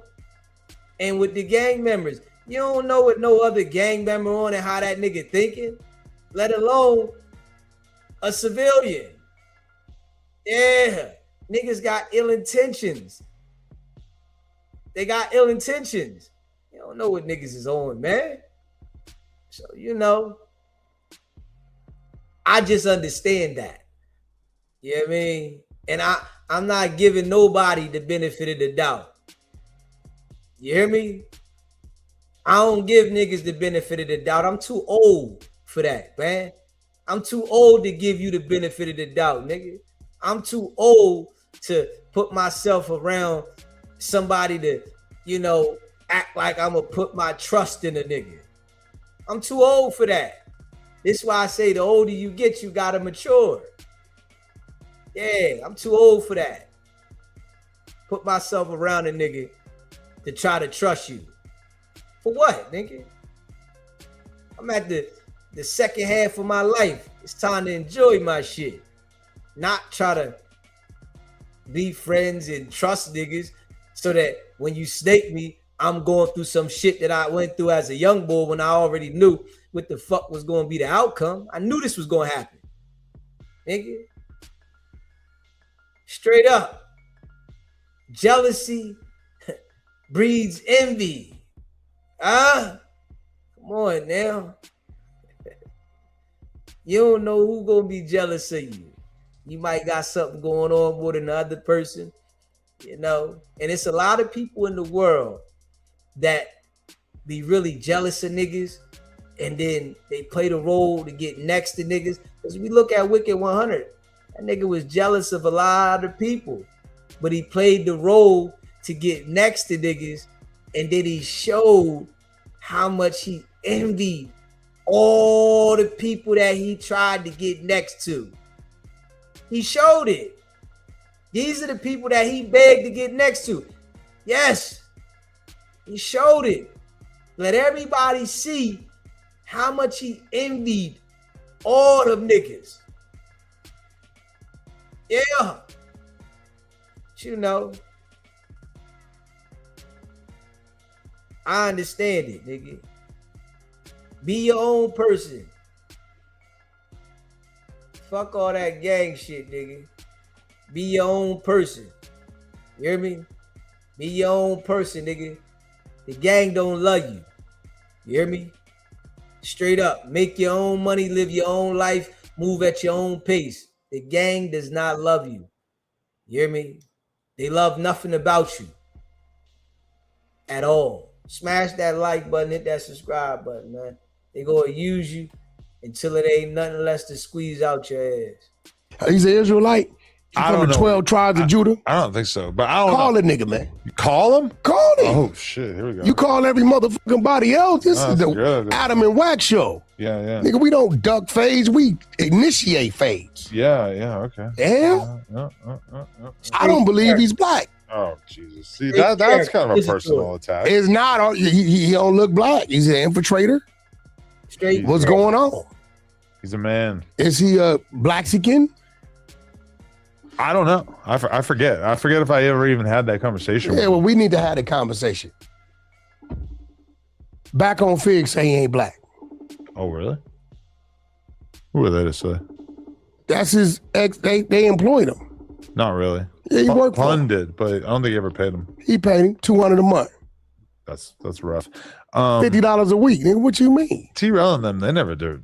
Realistically, they like wanted him to take their side in the beefs and shit, but like they never did anything for him. You know, He ain't gonna answer. he didn't answer. I'm gonna text him and just say, "Whack wants." He to started with me, call Adam. her." He started with me. You went and sat down with that dude, and he said I was the problem. Oh, Rios? Yeah. A very non-black thing to do. The popular internet narrative to basically like blame you for everything that has ever Every gone wrong in goddamn November. thing. Yeah, and in life in general. You have one of the more dedicated hate armies. Hey, yeah, shout out I've to ever my hate seen. army, bro. I love y'all, bro. Yeah. I love y'all to death. That's more people I ain't got to never do nothing for. Berto said he's Dominican. Who? That ain't black. That nigga said there's more people that I ain't got to do nothing for. Niggas really look to this nigga to help him out. Is he serious? Then you got to be a fool to look to this guy to help you out. When not one person that he deals with has went on a whole nother level. Yeah, I don't want that kind of help. I don't want Pee-wee help. Straight up. Yeah, I don't want Pee-wee help. Well, he's probably like black and Dominican. No, that ain't black. Listen, you go to New York, go to Rikers Island, and tell them blacks that the Dominican dude is black. But he's from a black gang. Okay, you say you're Dominican from a black gang. Motherfucker, you ain't black. We got blacks. What's the guy? Rabbit. He black from a Mexican gang. Right. He ain't Mexican. He black. But I mean, Ain't no I mean shit. He's- He black. you know. He's a Negro. right. Straight up. If this was the days of Adolf Hitler and they was coming through and the blacks was in place of the Jews, Rabbit ass is going in the ditch with us. You know who I interviewed is that black label, the white guy, the blackest white guy in the world. Yeah, that don't exist. You know who I'm talking about? No. He's not on my radar. What the fuck? Ain't the He's not on blackest my white guy in the radar. world. Ain't on my Listen to him. radar. He's not on my radar. Listen to the lingo. He's not on my radar. Yeah. He has a radar. He's not on my radar. I heard he met you. Who? He said that he met you. Capping. All these dudes be capping. I know Wack met Wack. I walk in some Adam and do this. Look, all I gotta do is this. Head nod. Oh, I know I him. met him. Just how he's saying he talked to Big Meech. Yeah. yeah, I talked to Meech. Meech got this nigga making up fake FaceTime screenshots and shit. You know, fake messages. Like he talked to Meech. Yeah, I talked to Meech. This guy. Who was that? I ain't never seen It was the him. Listen to strippers his who was voice. really He's- glued to the money back then. Nah, he's- so you had to, unite yourself with the strippers. I didn't mind. You feel what I'm saying? I did 15 years. I looked good and shit. They the put me on, whitest, fuck with the them. blackest white Just- guy on earth. Just together. My headphones Right. still don't work. So man, that shit just took off. And then You know, the crew been slipping. for a while. I'm I gonna didn't bring in take some substitutes. pictures with the for him. celebrities. 'Cause I thought it was that rude pissed or me off. fannish. I'm not here for My that. headphones don't work. But then What am I I supposed started to to do? notice like they started like You know what pulling I'm to me saying? like they want to with me because they talk. I'm Those not are the fake, ways of a sales, and they just thought that my Mexican story was talk. unique. He's Of not course, it's not Mexican, is as blasted as it is Filipino? today. But in You're the Salvadorian? underworld Oh, of yeah, like black that. celebratory, they like, man, with a dude. You know what I'm saying? So my mission statement He from literally Texas. is Black Label Services He's Texas, prides dude. itself He's on its clients from Texas, gotta safety, be. image, and There it secrecy. is. Because the image is so He's from stand up. Texas. There's so much I forget. integrity. There's so Why am I much forgetting? built I in can this tell one he talk man, like and he a- know how to move like- everywhere. like It a- don't matter it's we in flickering. Grape Street, There it no is. matter we in 16th Street or Okay. St. Pete. Oh no, Know it's how from to St. move Petersburg. people. You got an energy. Oh, you St. got a Pete. vibe Shout out to about my it. man Droopy. Yeah. He's a cool guy though. What do you mean he's the blackest white guy? So he Well, run he- with the blacks? Okay, so is he black? No. He sounds black to the point where, like, if you close your eyes, it's like almost nobody would think that he is a white guy. Out of here. He went to prison for 15 years and ran black, held it down with the black card the whole He's an time. abolitionist. I mean, he's the blackest white guy. I wouldn't say that because we all got some white boys and people like that from the neighborhoods. He says he's never fucked a white woman. To me, I would nominate him for the blackest white guy. You know, my homie Slick from Cabanella Park, he Mexican. He wouldn't have had his birth certificate changed to black. If he could. He did. He did. He will sit right here and argue with you that he's black. Mexican like a motherfucker, long ass braids and shit. Like he will argue with you. But would he do it in kind of like a funny way? Hell no, he's serious. This nigga said he went and had his birth certificate changed to black. I don't believe no shit like that. Yeah, I don't believe that. This is why I say dude be lying like a mom. Yeah. How you gonna go change your birth certificate to black? Like, that shit don't even make sense. Don't even make sense. You gonna go and change your birth certificate to black. Come on, man. That shit don't even sound right, nigga. And they gonna change it. All right, you black now? All right, cool. Fuck out of here, man.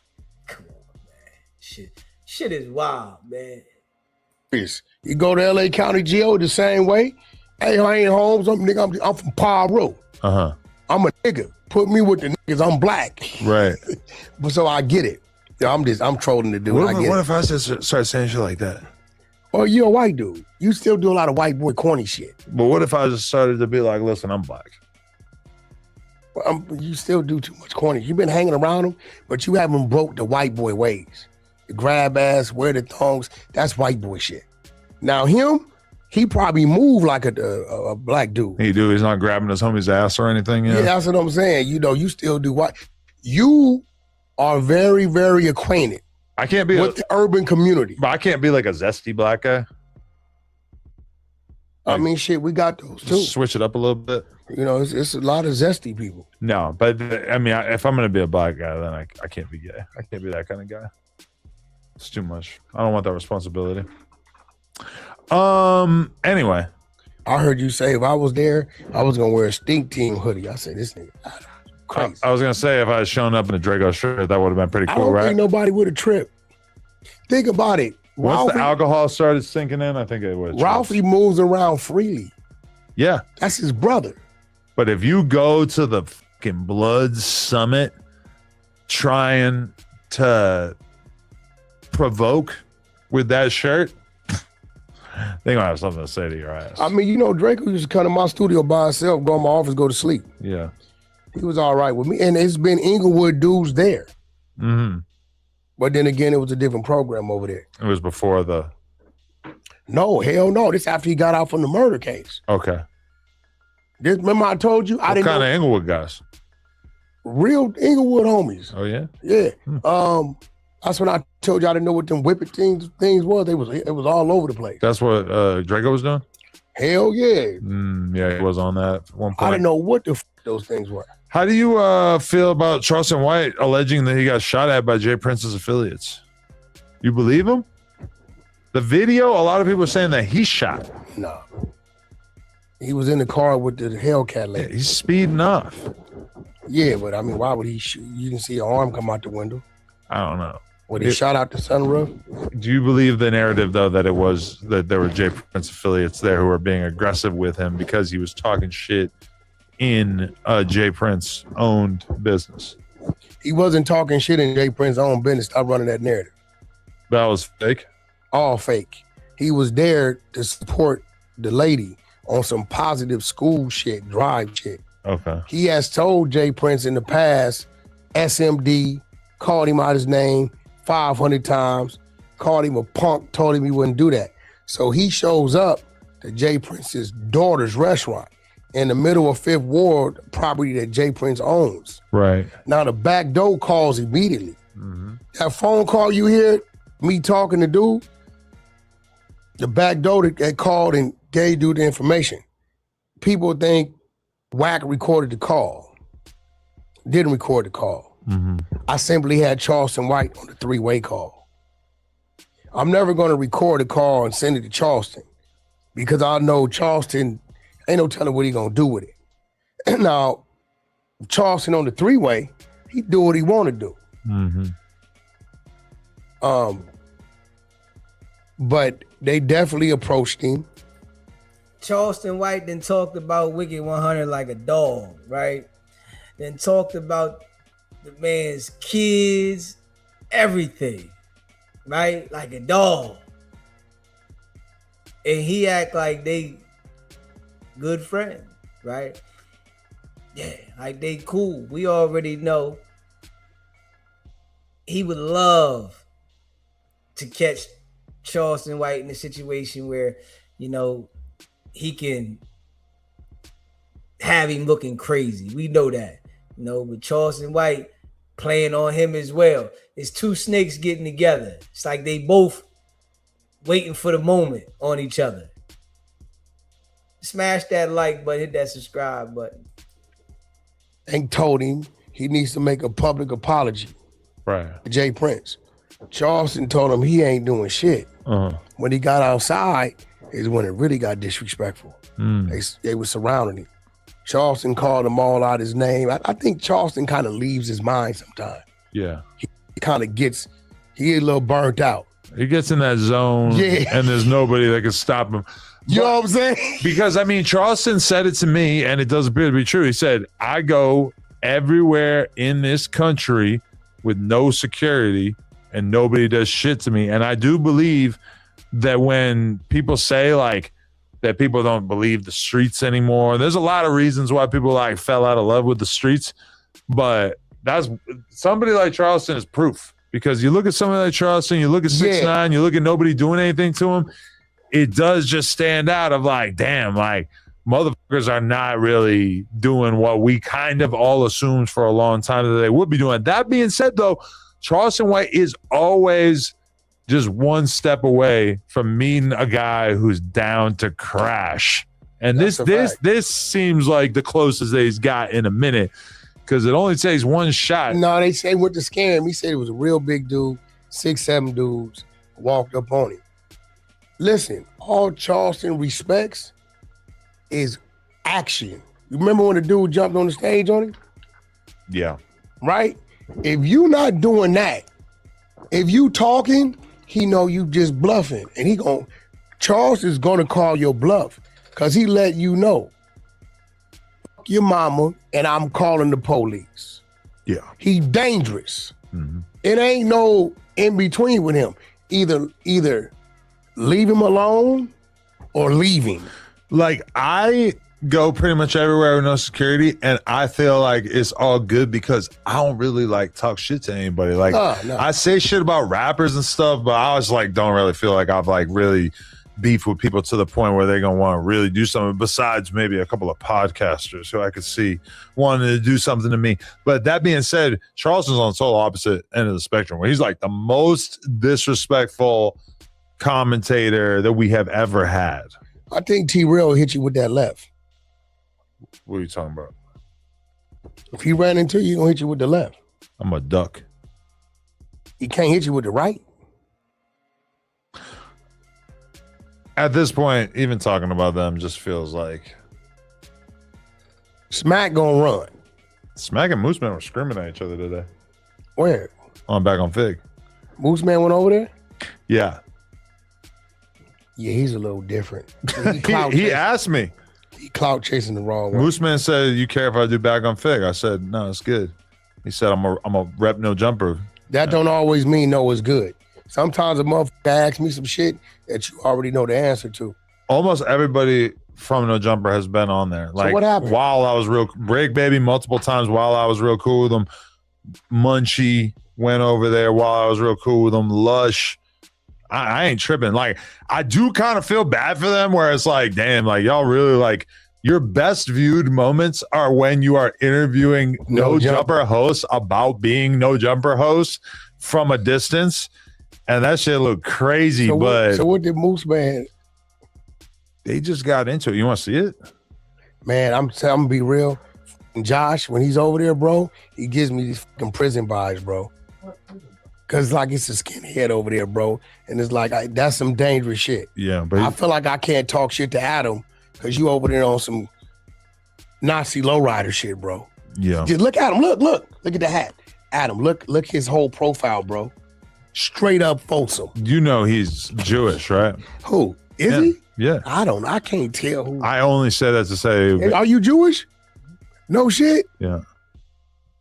Okay. Okay. We got Moose Man speaks on his beef with Hater World. T-Rel beefing with Hater World makes too? one from Food Community apologizes to Icon's wife. It's down here a little bit more. Smack and Moose Man start arguing on stream. All right, let's tune into this one. Yeah, views you didn't. I know, but I got 5,000 followers from it. I got something from it. Just like how you ain't on the LLC, but you still here. Like that's ain't no jumper. You know what I'm saying? Type of thing. I know. I get paid too. I pay my rent. I know. I probably don't. I make more money than all y'all niggas over there. Hey, you don't look like it. You still look dirty. You still look dirty with all that money.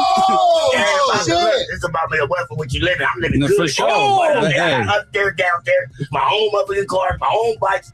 So yeah, all them veins in your neck, you got a lot to prove with all that money you got. This don't sound like somebody with money. Can I talk? Yeah, go ahead. Go ahead. Ain't none of you niggas over there with me or be on my left. If you show up. Can I talk? I own this shit. I started this. I don't gotta show up. I don't want to show up. That's what being a boss is. And I still get paid. Understand that?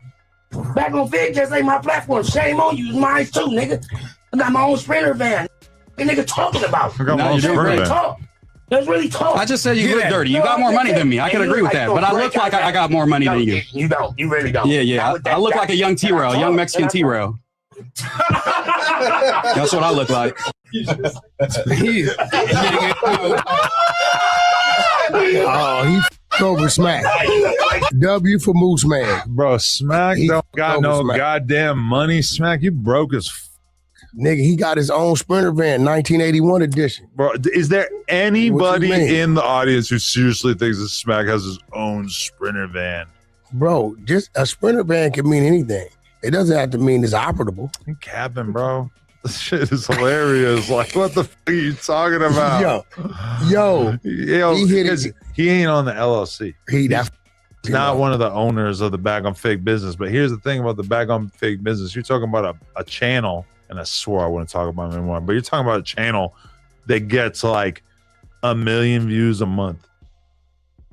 They ain't making shit. Like, owning part of that, like, once you pay for the cost of the space, like, you don't even want to own part of that. Like, you would rather just get cash, because like owning part of that is bad news. Like, this shit ain't making no money. So yeah, he's like fighting for like the wrong thing. Like, you would rather be a guy with a job than the owner of something that ain't worth shit. T-Rel and Moose Man speak on Rio's doing hoe shit. I mean, this is just pathetic, honestly. I watched a couple of these earlier. They were not really entertaining. I will say this to Moose Man. Yeah.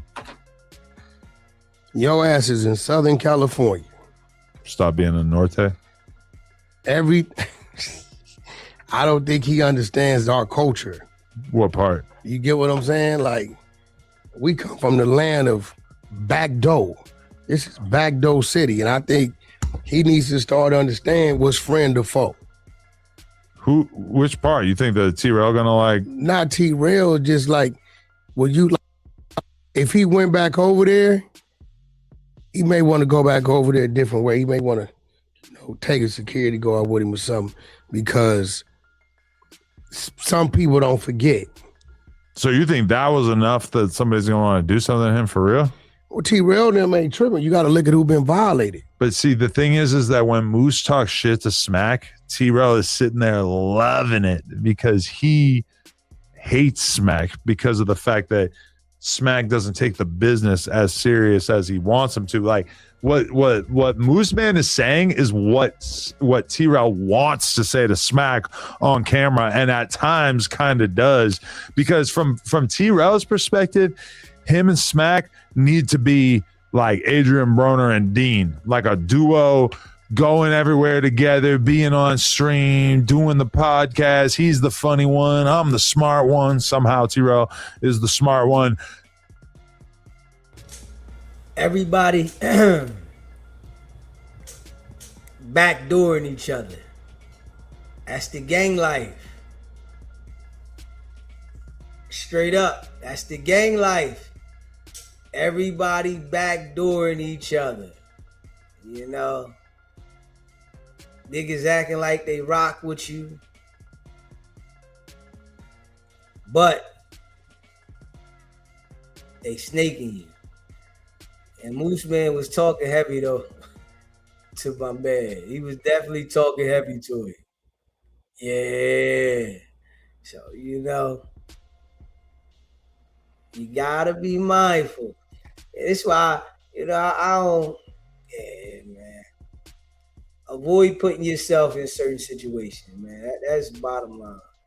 Like, you know, T-Rail, that's his vision. And at first, when they started doing the podcast, it was kind of like that. Like, they had such good camaraderie.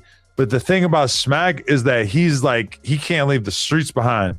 And when I say the streets, I literally mean like drinking outside of the corner store. Like, he's just like a bum. Like, he just wants to be, he wants to smoke Newports and drink in front of the store. Like, he's just like, he's a straight J-Cat. Like, he just want to, he like that motorcycle club shit a little bit, you know? But like, he just is like a literal like bum human. So he has kind of like an opportunity with Back on Fig that he could kind of like do something with himself. And like T-Rail sees the opportunity, but that's why T-Rail trying to like Sharky. He's trying to like form a little duo with him, but Sharky's too dry. Yeah, Sharky's kind of laid back. Yeah, he don't talk enough. He don't say too much. That's why, like, if you have a T-Rail who's kind of like a normal human, except like a way less intelligent version of a new normal human, you put him with somebody like Smack. Smack's supposed to be like his Crip Mac. Like, me and Crip Mac is like good because I'm like a normal person and Crip Mac's out of his mind. That's what it's supposed to be, like T-Rail and Smack. But Smack ain't funny like Crip Mac. That ain't it. That ain't it at all. And Crip Mac actually really want to hustle and get money. Like, if I told Crip Mac, hey, I want to stream every single day with you, he would show up every single day. He would be annoying and he would duck off to the kitchen to do cameos, because that's what he was doing when we did the 24-hour stream. What? Because he keeps getting like $20 to like shout somebody out for their birthday. Oh, gotcha. So he'll disappear for like a half hour and you don't know what he's doing. And then you'll walk out there and you'll just hear like, shout out Billy. It's Billy's birthday. Billy. Hey, you know, and like then he'll have to like redo it because he'll like say part of it wrong or whatever. Like, but he's just cranking that shit out. Gumby crashed out on Crip Mac. Yeah. Crashed out on it. He's got Crip Mac derangement syndrome. Yeah, Crip Mac responded to him. Yeah? I didn't see any of this. Yeah, he was like, you know, he said, yeah, from my understanding, 5 me. You got 5'd in the while you were in prison. I think he did not. Huh? I think Gumby did not get penetrated. Gumby killed before he got penetrated. I'm just telling you. Gumby would have got penetrated, but instead he took him off life. That's what he's supposed to do. That don't even sound right. But that's what happened. What I'm saying is, killed the booty goon. The fact that Gumby really took the bait, Gumby, you're never going to win with Crip Mac.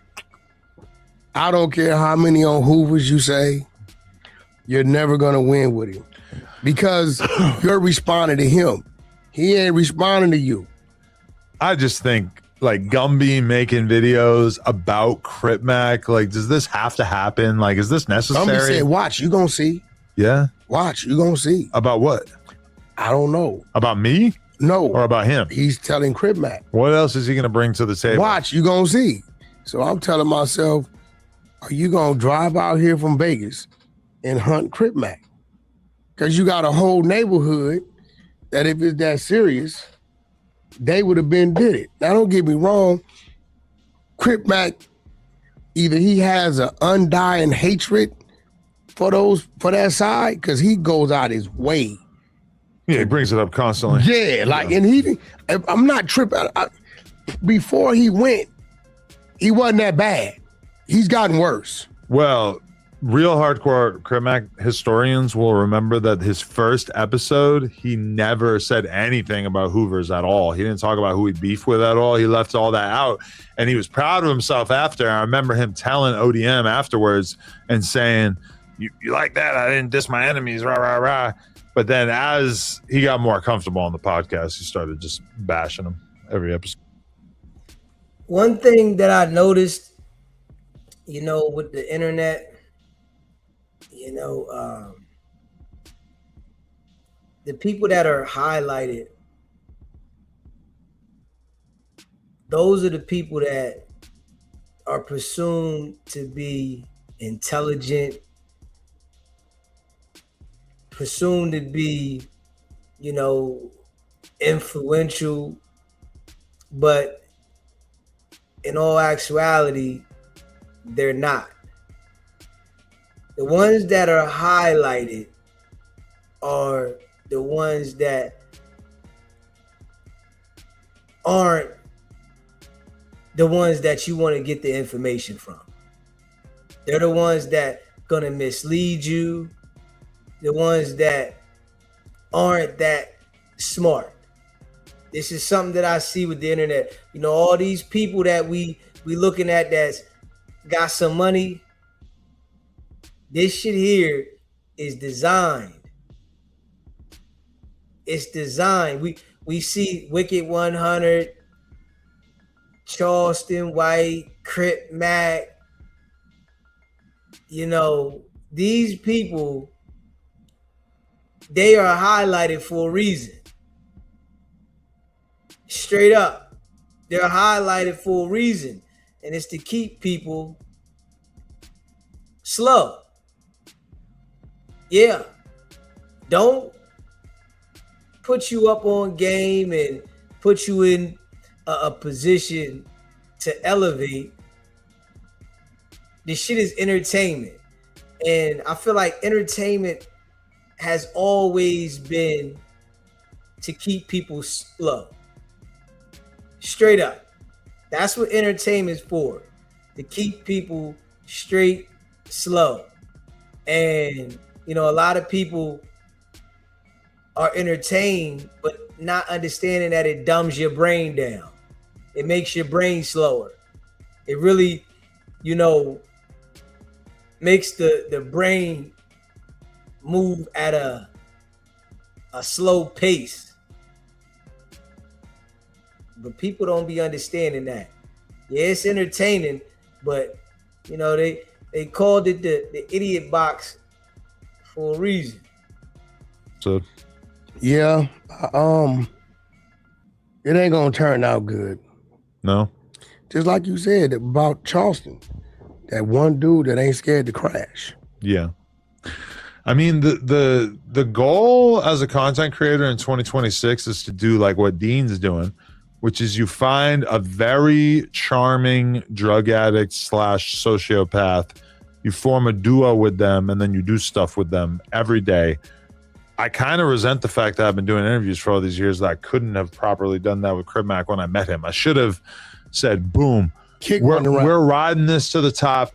We're streaming every single day, moment of the day. I'm with you.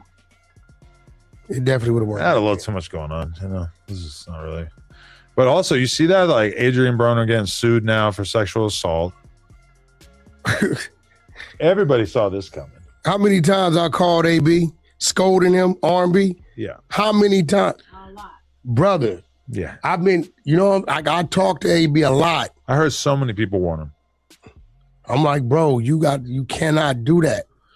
You can't make content that's all about you getting drunk with girls and then having sex with them. I know this because I do porn. Guess what's the number one thing that you never see on a porn set is alcohol.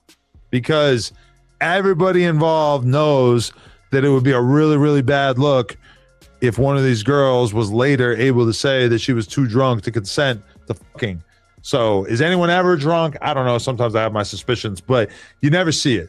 With them, they are having parties, getting drunk, aggressively touching on girls and feeling up on them. Sure, plenty of girls want to fuck them, but some of the girls don't.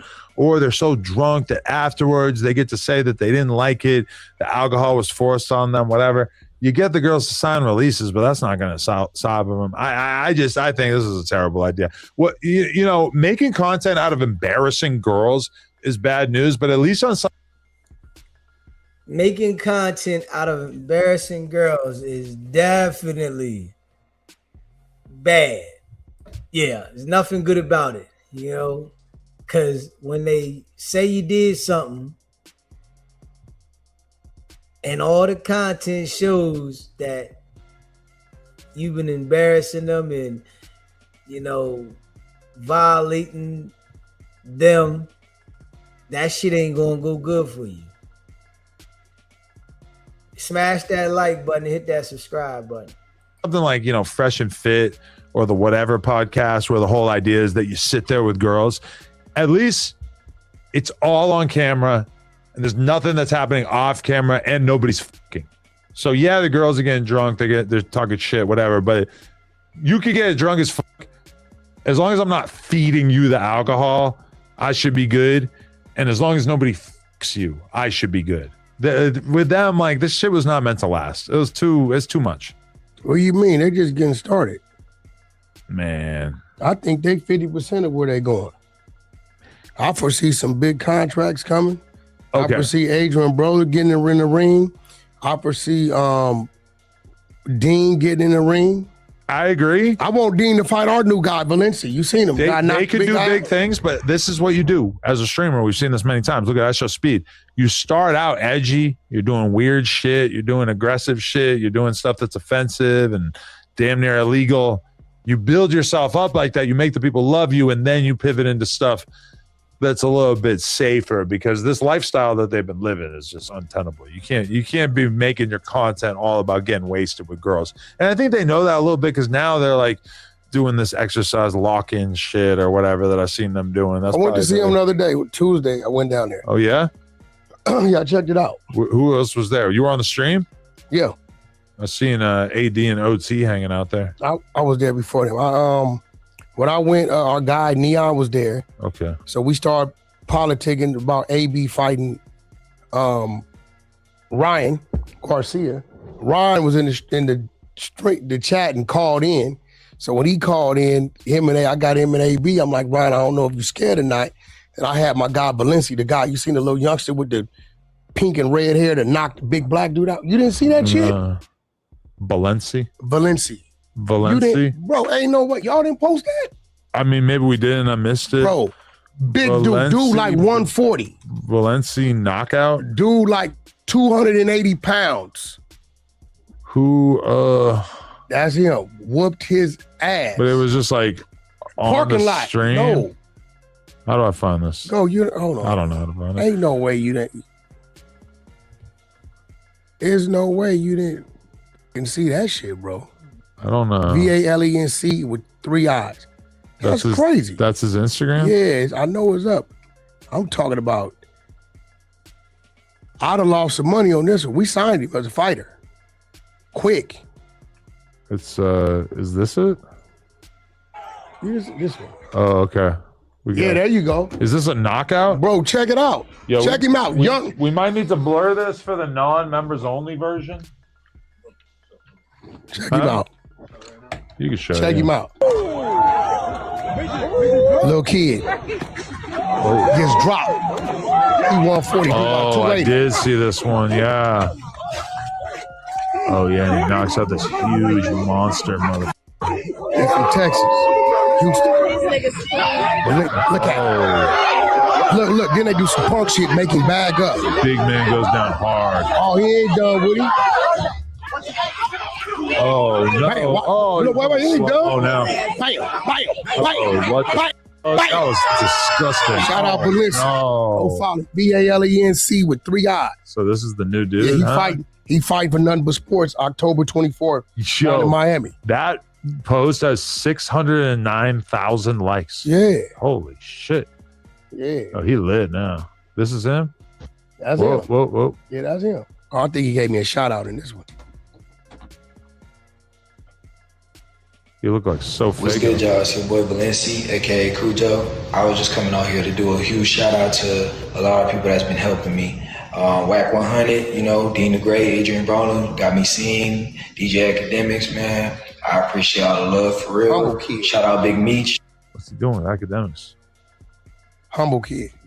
No, how's Academics know? No, I had brought it to Axe attention, he ran it. Wait, story time? This is him explaining it? Yo, work on it. Adam. He went to work. Imagine if you could have did the guy like that. Who, Jason? It's funny when you think of it like that. Yeah. Hey, bro. Hey, bro. Yo, I got to go put your face on there with Jason's face. We all know, right, that the bull ain't going nowhere. Straight up. We all know that the bull ain't going nowhere because he's dealing with Wicked100. Nobody that deals with Wicked100 ever goes anywhere. Yeah. Career messed up before it started. Straight up. The worst thing you can do is link with Wicked100 in business. That's the worst thing you can do. The worst thing you can do. Facts. Smash that like button and hit the subscribe button. Yeah. All we gonna remember is the video of him fighting the dude in the parking lot. That's it. Yeah, he's not going nowhere. Everybody that lines up with him, they never go anywhere. Ever. Never. Never. Smash that like button, hit that subscribe button. That would be so good. Oh, that'd be hilarious. I think, you know what? I'm hearing what you're saying because you would start losing sponsorships with the sexual shit going on. But Dean is smart. He ain't no dummy. Yeah, but Dean be getting wasted too. But I don't see Dean. Let's be real. Dean done messed up. Straight up. Dean done messed up. The girl that Dean was dealing with, she done recorded Dean arguing with her. Dean fighting on the girl. She running down the hallway saying, help me, help me, help me, help me. So Dean isn't as smart as, Wicked100 is saying. Because he put his hands on the girl. The smartest thing for a man to do when a woman makes you upset is go silent. That's the smartest thing for a man to do. The worst thing you can do is try to put your hands on her and confront her, thinking that you're going to make her do something. You go silent. You don't say nothing. You disappear. When they understand that, that's the smartest thing to do. Dean let that girl record him, and she put that shit out there. You know what I'm saying? Talk about he choked her. And then after, she said that, she ran down the hallway and he was trying to put his hands on her again. I think AB just gotta well, he has, because he ain't been drinking. He been training. He gotta chill out. He seems aggressive, but he's just having silly fun. But when you on that liquor, yeah, you know how that shit is. Oh, You know what I'm saying? Yeah, it's nasty stuff. I don't think his intentions are that. And I think Dean right now is seeing they got a good thing going on down there. They're locked in. They're in a warehouse. They got 7 beds, couches, 3 treadmills, a pool table, a boxing ring, 2 separate rooms to do other filming in. And so the idea is that they're just training themselves, getting ready to fight. They're not leaving. They got a prison-style shower. And there's no alcohol? No. They got a prison-style shower outside. 1 shower. Okay. 7 beds on the floor. Uh-huh. and they're just locked in there all day. So what? They just wake up every day and just train? Train and bullshit. Yeah. I was watching them cook. They got the hot plates.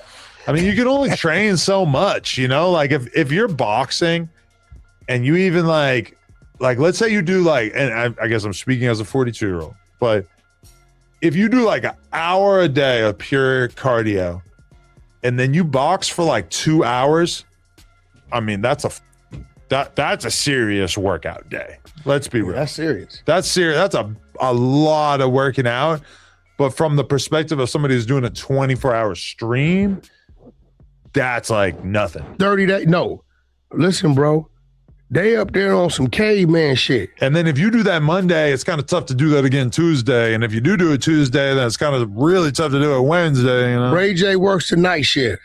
Really? Ray J's been showing up and handling this. He's working the night shift from like 2 to 8 or some shit. See, sometimes I think about doing this kind of thing at No Jumper, but you know, when we did the 24-hour stream, we had like a couple thousand people watching. It was cool. But I don't know. It kind of like devalues the whole thing. You're like giving them too much podcast.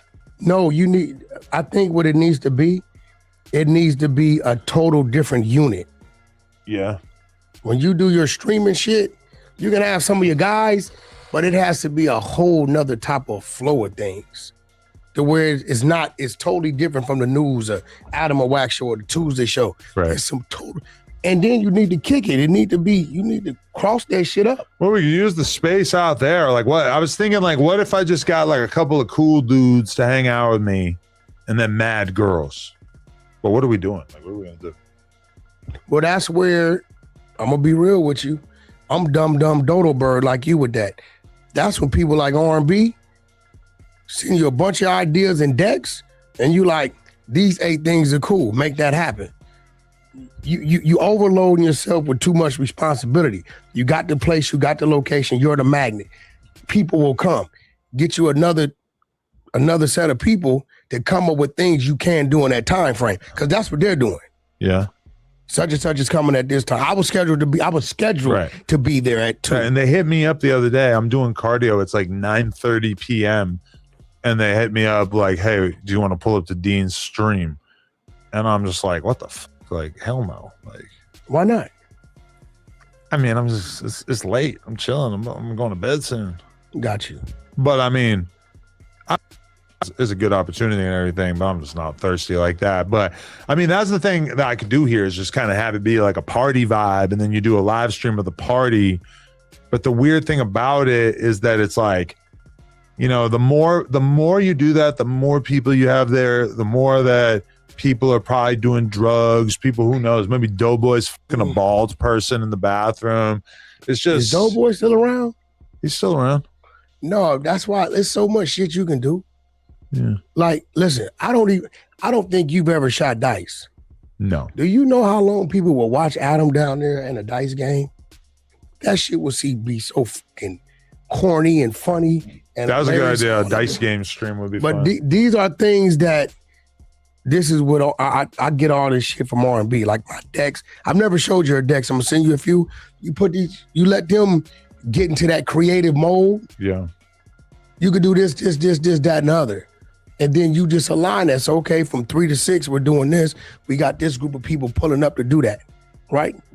Our guy's a professional gambler, right? You gamble, right? Mm. So there's all kind of shit you can do, right? Outside of just sitting there in a circle talking. When you do that, it gets boring. Yeah. You want the cameras on, people moving around. These dudes over here doing this, these dudes doing that. Dude, them having to blow up a goddamn water balloon contest where they popping and fucking people up. Like, it's just all kind of shit. People just want to see some bullshit, some funny shit. Oh my God, look what happened. You get a couple chicks that's a little on the wild side who don't mind slipping and falling or whatever's going on. You doing shit that's unorthodox. What happens when your homie has unconsensual sex with them? Who? I'm just saying. That's like, well, no, you gotta have the right. Okay, that's the thing is like one allegation / lawsuit of somebody doing something improper sexually could wipe out like a year of streaming money. Who do you have in the building that you think is a sleaze bag like that? It rhymes with flush. then don't let him come. No. I'm just kidding. But Don't let him come. But that's what I'm saying is that like if you do have like a party, if you make it like your stream is like a party and there's girls and there's drinking and there's dudes who some of the time got blick on them.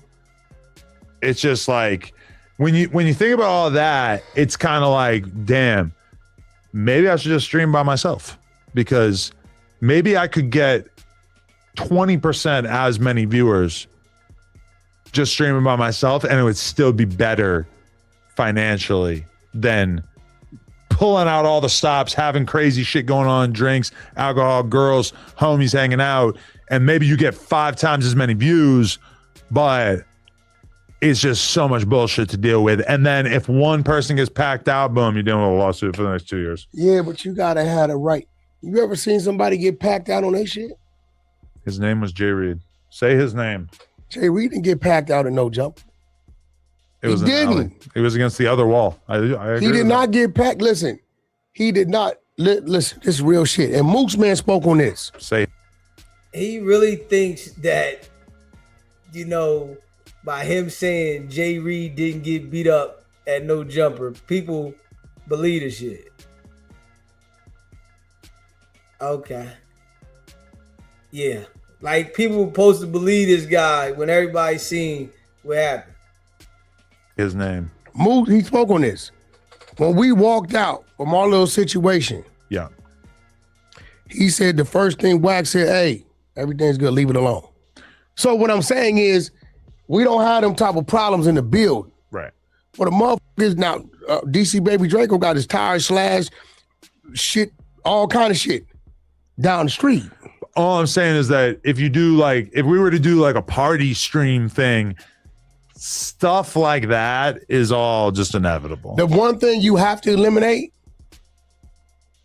no calling people to pull up. No, you called your homegirl. Yeah. That's over with. The minute someone said, hey, Susie called me, Susie leaves with her.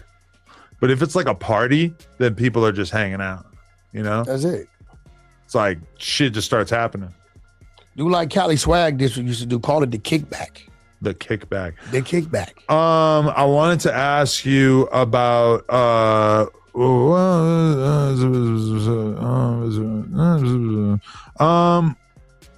Wack exposed documents on his Instagram and claims there will be more exposed on Flacco's page today. What are these documents you exposed? Oh, that's the documents on that's the Big Meech Cuffy thing going on. So I don't think you keep up with that kind of shit. Honestly, it's too unk for me. Honestly, I'm not a BMF guy. I never watched the BMF show. I'm not familiar. But it's a little serious. It's deep. Cause shit was released on Big Meech documents, right? Okay. But the guy that was kind of giving us this information, Big Meech got a hold of me. He hit my guy, Steve Marcano, and they FaceTime me. First time I ever spoke with Big Meech. And he like, look, the dude is giving you the information. Tell him to provide these documents. I told him, Big Meech say you a snitch. I've never heard anybody call Cuffy. His name is Cuffy from St. Louis, a snitch. I've never heard nobody disrespect his name like that. So when I asked Cuffy for this, he put me in tune with his daughter, and his daughter got me the documents. So I sent the documents to the exposure, actually the prints, and the documents was a little funky. The thing that got our attention, it was 2 murders and 3 guns that they gave him 17 years for, and 5 keys of crack cocaine and 5 keys of cocaine and 1 key of heroin. They gave him 10.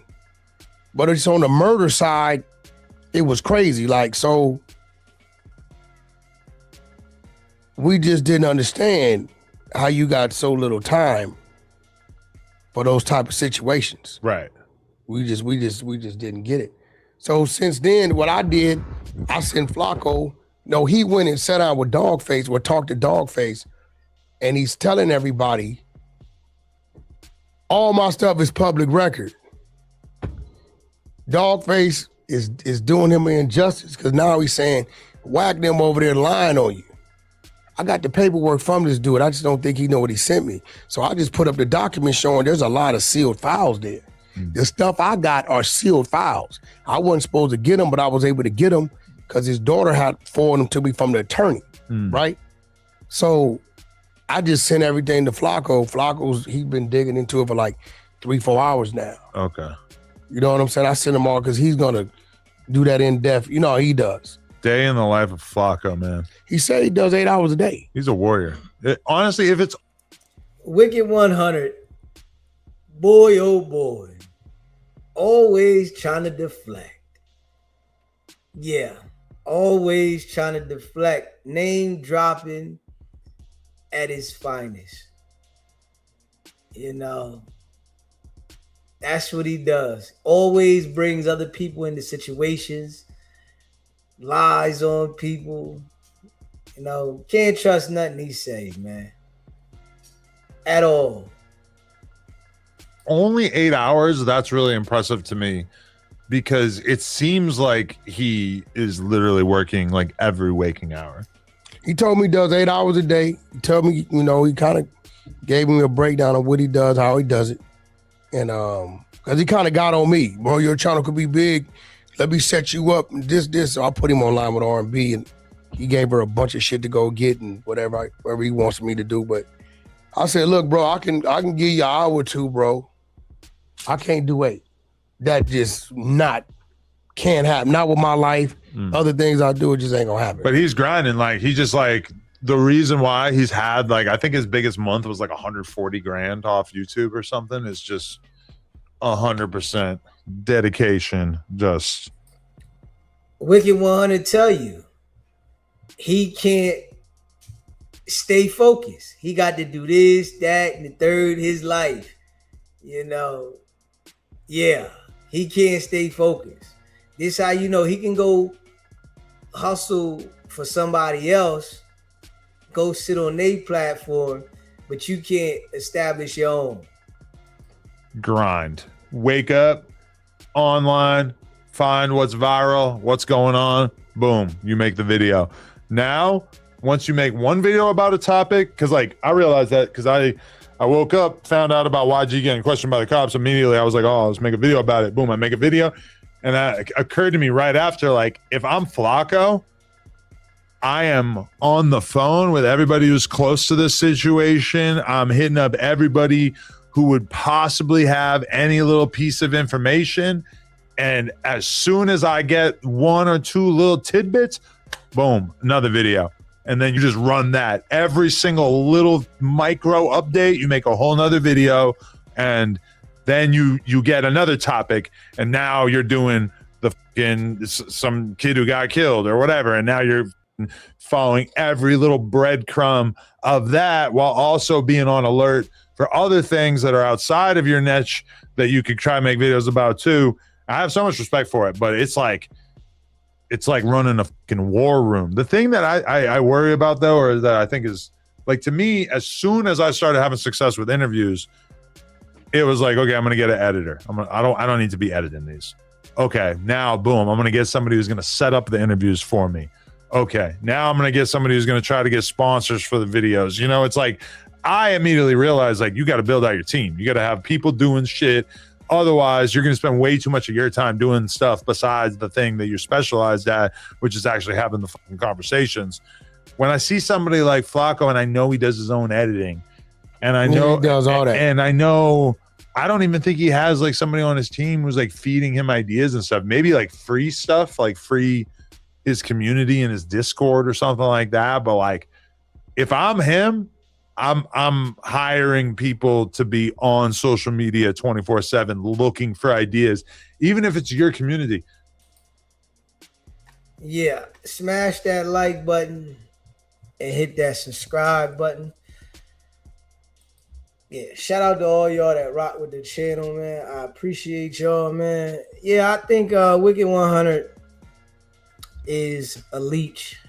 I think he, doesn't know how to do his own thing. He only knows how to manipulate others and leech onto their shit. Dude is not, a boss. He's a leech. Smash that like button and hit that subscribe button.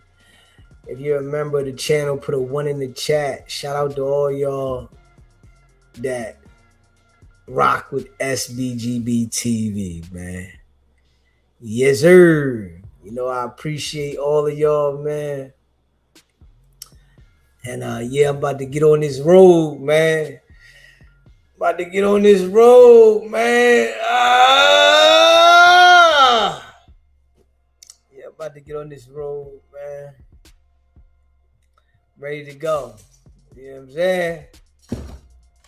I appreciate y'all. Hit the like button, hit the subscribe button, man. Yeah. Shout out to all y'all that rock with the channel, man. Big facts. C Brown, DJ A1, Ike, Polo, Chalet, Blue Chicken, Jan Meeks, Love Portia. I appreciate y'all, man. Yeah. I might go live on the ride, you know what I'm saying? But I'm ready to get myself together, man. And all y'all stay sucker free. You hear me? Yeah. Appreciate all y'all that rock with the channel, man. Hit that like button, hit that subscribe button, man. Y'all know what it is. Man, it's your boy Deezy. Y'all know we go hard in the paint. It's not about the setback. It's about the get back. Nah.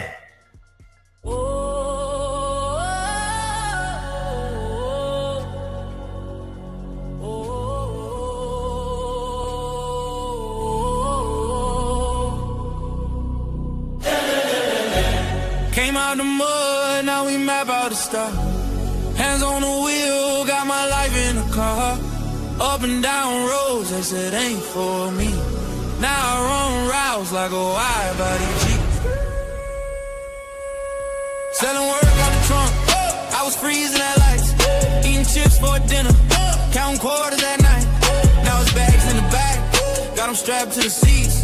Every mile one prayer, one now police. State line after state line, I was chasing a shot at mile marker, felt like a ticking clock. Hit a rest stop shower just to rinse off the pain. Then I double that flip, did it all again. Highway to the million, I'm leveled it. Turn that stress into stone, then I build